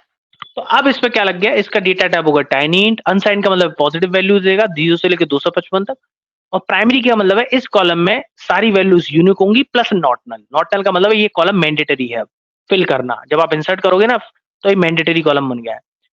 एम्प्लॉय नेम क्या होना चाहिए भाई, यूनिक तो दे नहीं सकते एम्प्लॉय नेम, क्योंकि सेम हो सकते हैं ना, लेकिन नॉट नल दे सकता हूं मैं कि ये कॉलम भरना जरूरी है। तो उसके लिए क्या करूं मैं, इसमें लिख देता हूं not null. Not null constraint लगा दिया नॉट नल, तो ये नॉट नल का कंसेंट आप लगा सकते हैं, लगा देंगे नॉट नल का कंसेंट, ये रहा नॉट नल का कंसेंट। तो बस आपको इतना ही लिखना है, बस डेटा टाइप के बाद आप कंस्टेंट्स का नाम देते। अब जेंडर, तो जेंडर के लिए तो पहले से ही कंडीशन होनी चाहिए, इनम लगे हुए मेल फीमेल के अलावा, लेकिन इसको भी कर देते हैं नॉट नल, ये भी भरना जरूरी है। और सैलरी, सैलरी पे कुछ नहीं लगाते, सैलरी पे कोई कंस्टेंट नहीं है, इसको आप खाली भी छोड़ सकते हैं। और इस पर कोई भी कंस्टेंट नहीं है ना, यूनिक का कंसेप्ट है, यूनिक भी नहीं है इसके अंदर कंस्टेंट। ठीक है, इसके अंदर यूनिक भी नहीं है। अगर आपको यूनिक लगाना है ना, ऐसे जैसे आप एक कॉलम पे यूनिक लगा सकते हो, किस कॉलम पे लगाऊं यूनिक? अब यूनिक तो किसी पे लगेगा नहीं, तो मुझे एक और कॉलम लेना पड़ेगा सैलरी के अलावा। सैलरी के अलावा एक कॉलम और ले लेते हैं, मैं कॉमा करके यूनिक क्या लूं बताओ, तो मेल क्या आईडी लूं बताओ यूनिक? हाँ, ईमेल ले लेता हूँ, ईमेल ले लेता हूँ। ईमेल किस में आएगा, ईमेल आ जाएगा वेर केयर में, और इसकी भी 100 लिमिट डाल देते हैं, और ये होता है यूनिक। तो यूनिक का मतलब क्या है, UNIQUE कि ईमेल क्या होना चाहिए, यूनिक होना चाहिए, लेकिन जरूरी नहीं है आपका। अरे ईमेल का ले रहे हो, फोन नंबर ले लो ना, फोन नंबर, फोन नंबर ले लो। फोन नंबर का लिमिट कितनी होनी चाहिए, फोन नंबर की लिमिट होनी चाहिए बिग इंट, इसमें आप बिग इंट यूज कर लेना भाई। और फोन नंबर हमेशा पॉजिटिव होता है, नेगेटिव तो होता नहीं, तो अनसाइंड यूज कर लेना, ठीक है। और यूनिक मतलब फोन नंबर क्या होना चाहिए, अनसाइंड होना चाहिए, यूनिक होना चाहिए, लेकिन मैंडेटरी नहीं है। अब इसको आप एक काम करो, बीच में से ब्रेक कर लो, बहुत बड़ी क्वेरी हो चुकी है, तो बीच में से ब्रेक कर लो इसको। अब इसको आप रन कराओ, तो जैसे ही आप रन कराओगे आपके सामने टिक आ जाएगा, देखो एरर आ गई भी इसमें, the table employ already exist. अरे मैंने कौन सी टेबल डिलीट कर दी भाई, अरे मैंने स्टूडेंट टेबल डिलीट कर दी यार, बताते नहीं हूँ, अब इतनी गड़बड़ कर दी, इसको टेबल को डिलीट करना था मुझे। देखो मैंने क्या करा, मैंने स्टूडेंट टेबल ही डिलीट कर दी। ओहो दिमाग घूम गया मेरा। अब रन करते हैं, तो देखिए सेलेक्ट करा, रन हो गया ना, एम्प्लॉय टेबल बन गई ना आपकी। स्टूडेंट टेबल आप ऊपर से बना लेना फिर से, तो मैं एक बार काम करता हूँ, बना देता हूँ ऊपर से, इसको रन कर देता हूँ, आपकी टेबल बन जाएगी। ठीक है, बना दूं उसको, रन कर दूं सारे कमांड को, तो देखो टेबल बन जाएगी, बन गई टेबल यहाँ, देखो बन गई स्टूडेंट नाम की। ऊपर से एक बार मैंने सारे कमांड को रन कर दिया दोबारा से, तो टेबल बन गई। तो ये टेबल हमारी बन चुकी है एम्प्लॉय नाम की। अब देखते हैं इसके अंदर डीएससी लगा के। डीएससी टेबल का नाम क्या है? Employ semicolon. और आप जैसे ही इसको रन कराएंगे, देखिए आपके सामने पूरा आ जाएगा। आप देखिए, अब जरा ध्यान से देखना। अब ये क्या बता रहा है, मैं इसको नीचे कर देता हूँ, इसको मुझे जरूरत नहीं है। अब देख रहे हैं ध्यान से क्या बता रहा है, कौन बताएगा मुझे? अब देखना कितने कॉलम है इस टेबल पर सेलेक्ट करोगे तो आपको देखो सारे कॉलम दिखा देगा, टेबल का नाम और इसमें डेटा टाइप दिखा देगा। अब देखना जरा, एम्प्लॉय आईडी के अंदर डेटा टाइप ये है, नो लिखा है। नल में नो का मतलब है ये कॉलम में प्राइमरी की लगी हुई है। लगी हुई है ना, देखो चेंज बता रहा है ना। प्राइमरी की का मतलब क्या है कि इस कॉलम में प्राइमरी की लगी हुई है और ये कॉलम यूनिक होगा प्लस नॉट नल, मतलब ये फिल करना जरूरी है। ये भी नॉट नल है, ये भी नॉट नल है, फिल करना जरूरी है। ये ब्लैंक छोड़ सकते हो आप, इसमें कोई भी की नहीं है। और फोन नंबर सिर्फ यूनिक होना चाहिए, लेकिन ब्लैंक आप इसे छोड़ सकते हो। बात समझ में आएगी? और इसके अलावा कोई भी मैंने की नहीं लगा रखी। क्लियर? चलो इंसर्ट करके देखते हैं। इंसर्ट इनटू, टेबल का नाम क्या है? एम्प्लॉय। और एम्प्लॉय के बाद हम टाइप करेंगे इसमें पहली वैल्यूज। बताओ, एम्प्लॉय के बाद टाइप करेंगे वैल्यूज, VALUES वैल्यूज और सेमीकोलन और सेमीकोलन। एम्प्लॉय में अब वैल्यूज बताइए पहली क्या होनी चाहिए? एम्प्लॉय आईडी मैंने दे दी 101, कॉमा एम्प्लॉय नाम दे दिया मैंने राकेश, एम्प्लॉय हैं आपके, ठीक है। और जेंडर क्या देता हूँ? जेंडर जाएगा सिर्फ मेल और फीमेल। तो अगर मैं देखो यहाँ मेल टाइप कर रहा हूँ, देखो MELE टाइप कर रहा हूँ, देखना क्या होगा अभी यार, कॉमा। और सैलरी मैंने टाइप कर दी, राकेश आपकी सैलरी है 45,000 रुपए, कॉमा। फोन नंबर कुछ ये टाइप कर दिया मैंने, जो भी था। और इसको अगर रन करके देखता हूँ, क्या ये रिकॉर्ड इंसर्ट होगा? नहीं होगा। यहाँ एरर आ चुकी होगी बहुत बड़ी। देखो आ गई ना एरर, आ गई ना एरर। क्यों आ रही है एरर? देखो, data truncated for the column gender at row 1। यहाँ एरर आ गया। अब एरर क्यों आ रही है? क्योंकि मैंने यहाँ मेल लिख दिया, क्योंकि यहाँ मैंने क्या लिख दिया? मेल लिख दिया। और क्वेरी के अकॉर्डिंग आप जेंडर में सिर्फ M और F के अलावा कोई दूसरी वैल्यूज नहीं दे सकते। तो अब जरा अगर मैं इसको डेटा को सेलेक्ट करूं जरा एक बार, सेलेक्ट स्टार फ्रॉम एम्प्लॉय।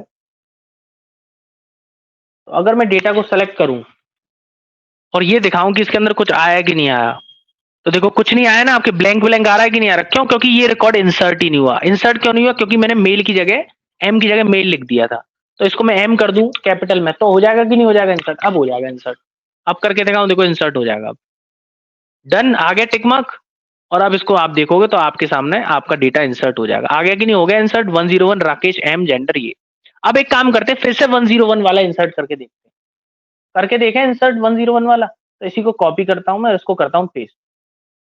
तो 101 की अगर राकेश का मैंने सपोज राकेश की रख दूं मैं दिव्या, और ये हो गई फीमेल, और उनकी सैलरी कुछ भी हो सकती है। मोबाइल नंबर यूनिक, देखो मोबाइल नंबर भी आप ये नहीं डाल सकते। अगर मोबाइल नंबर जैसे मैंने उनका सेम मोबाइल नंबर रख दिया, लेकिन मैंने मोबाइल नंबर पर क्या लगा रखा था आप देखोगे जरा ध्यान से।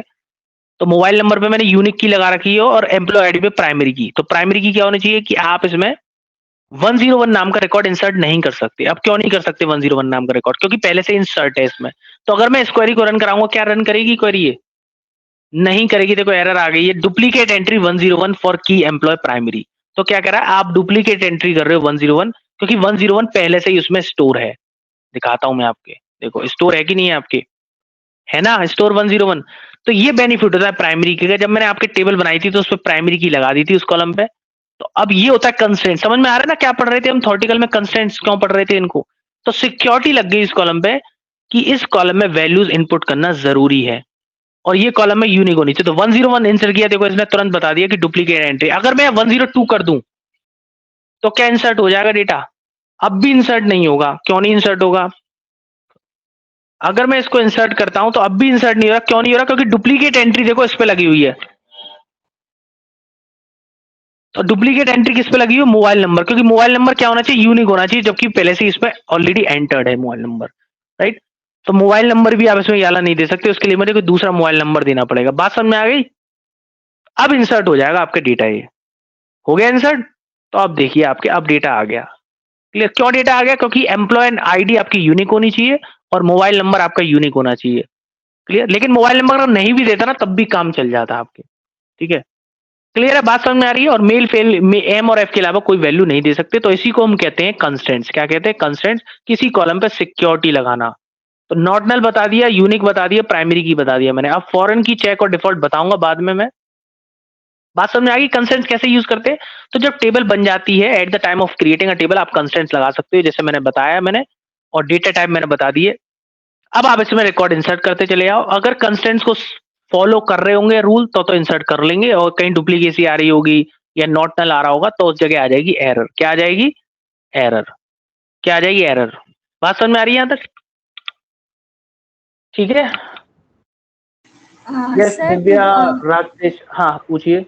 अगर मुझे मल्टीपल वैल्यूज ऐड करनी है रोज में तो मुझे बार बार फॉर्मूला लिखना पड़ेगा या मैं एक ही फॉर्मूला में आई कैन मतलब सिंटेक्स में कर हाँ, सकती ये हूँ? बहुत अच्छा क्वेश्चन पूछा। देखो आपने एक बहुत अच्छा क्वेश्चन पूछा मुझसे, किसी ने नहीं पूछा था अभी तक।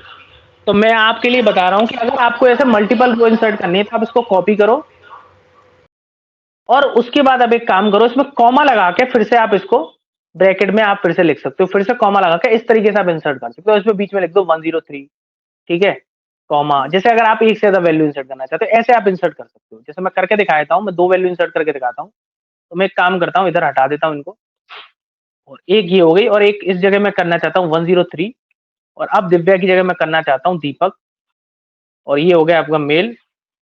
और उनकी सैलरी तो सेम है लेकिन मोबाइल नंबर को चेंज कर देते हैं, और इसमें तीसरा नंबर हो जाएगा 104, कॉमा इस जगह क्या आ जाएगा, इस जगह एक और नाम आ जाएगा, जॉन आ जाएगा, जॉन।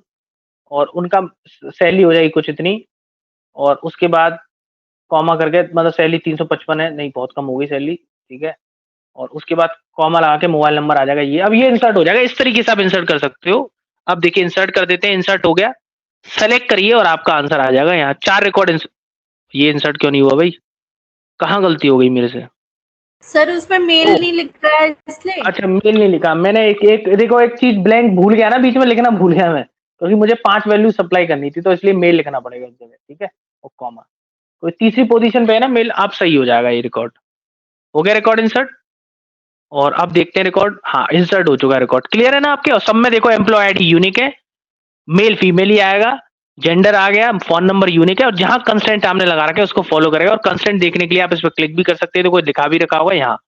अगर इसको आप रन करेंगे तो आप बता देगा कि किस पे कौन से कंस्टेंट लगे हुए हैं, किस पे नॉट नल है, किस पे नहीं है, वो आपसे दिखा देगा, और डेटा को आप देख सकते हैं। तो बेनिफिट लगा ना, कंस्टेंट्स क्यों लगाते हैं, आप समझ में आई कंस्टेंट्स क्यों लगाते हैं। और इस तरीके से आप मल्टीपल वैल्यूज को इंसर्ट कर सकते हो इस तरीके से, ठीक है। अब बाकी की कहानी इसमें बाद में पढ़ेंगे, जो कि हम अगले नेक्स्ट सैटरडे पढ़ेंगे। तो आई होप आपको थोड़ा सा अच्छा लगा होगा। कंस्टेंट्स को हमने इंप्लीमेंट करके देखा। अभी तक हम थॉटिकल पढ़ रहे थे कंस्टेंट्स का क्या यूज है, और मैंने आपको इंप्लीमेंट करके दिखाया कंस्टेंट्स का यूज। मैंने आपको प्राइमरी की का यूज दिखाया ना, प्राइमरी की कितना पावरफुल है, इसलिए पावरफुल है। और मैंने आपको ये सारी टॉपिक बताया अभी, और मैंने आपको बताया डेटा टाइप का भी क्या यूज है, ठीक है, राइट। तो सेलेक्ट हो गया, इंसर्ट हो गया, क्रिएट हो गया। बाकी की कहानी अब डिलीट वगैरह सब बाद में पढ़ेंगे। तो आज के लिए इतना ही सिर्फ। तो आपकी इसकी प्रैक्टिस करके देखिए, मैं इसको शेयर कर दूंगा इस फाइल को आपके व्हाट्सएप पे। इसको आप ओपन करके देख सकते हैं सर ने क्या क्या कमांड टाइप करे थे, और यही कमांड टाइप करके आप देखिए एक बार अपने लैपटॉप में, और टेबल बना के देखिए, इंसर्ट करके देखिए, थोड़ा सा प्रैक्टिस करिए। बाकी की बात पढ़ेंगे बाद में। तो आज के लिए इतना ही। समझ में आया? आज की क्लास अच्छी लगी? हाँ पूछिए। अगर हम एक बार कंस्ट्रेंट लगा देते किसी टेबल पे तो हम चेंज कर सकते हैं बाद में? कर सकते हैं चेंज, डिलीट भी कर सकते हैं। बहुत अच्छा क्वेश्चन है, उसके लिए सब हाई लेवल का टॉपिक है। अभी आप इसमें ये भी पूछोगे जैसे स्टूडेंट नाम की टेबल में कोई कंस्टेंट नहीं लग रहा, तो मैंने आपको बताया था कंस्टेंट 2 तरीके से लगा सकते हैं, तो टेबल बनाते समय या टेबल बनने के बाद। आप टेबल बनने के बाद कैसे लगाएंगे, तो उसका भी एक तरीका है, उसका भी एक तरीका है, उसका भी एक तरीका है। बात समझ में आ रही है आपके? तो वो भी चीज हम देखेंगे आपके। बहुत अच्छा क्वेश्चन। और किसी का कोई क्वेश्चन? ठीक है, यहां तक समझ में आ गया सबको? क्लियर है? क्लियर सबको सारी चीजें? क्लियर है। ठीक है, तो अब इस पे आप प्रैक्टिस करके देखिए। अभी बहुत सारी चीजें रहेंगी। तो अब मैंने आपको क्या क्या बताया आज? मैंने आपको बताया कमांड्स कौन कौन से होते हैं, ठीक है, कैसे टेबल बनाते हैं, कैसे टेबल को देखते हैं, सेलेक्ट कैसे करते हैं, इंसर्ट कैसे करते हैं, कंस्टेंट्स का क्या यूज है, ठीक है, मल्टीपल रिकॉर्ड कैसे इंसर्ट करते हैं, और कंस्टेंट अगर नहीं फॉलो करेंगे तो एरर क्या क्या आ सकती है। तो ये सारा टॉपिक हम पढ़ चुके हैं। प्राइमरी की कैसे लगाते हैं, तो प्राइमरी की एक कंस्टेंट्स होता है जो आपको रिस्ट्रिक्शन देता है किसी भी कॉलम पे कोई भी वैल्यू डुप्लीकेट एंटर ना कर सके, और वो कॉलम मैंडेटरी हो जाए।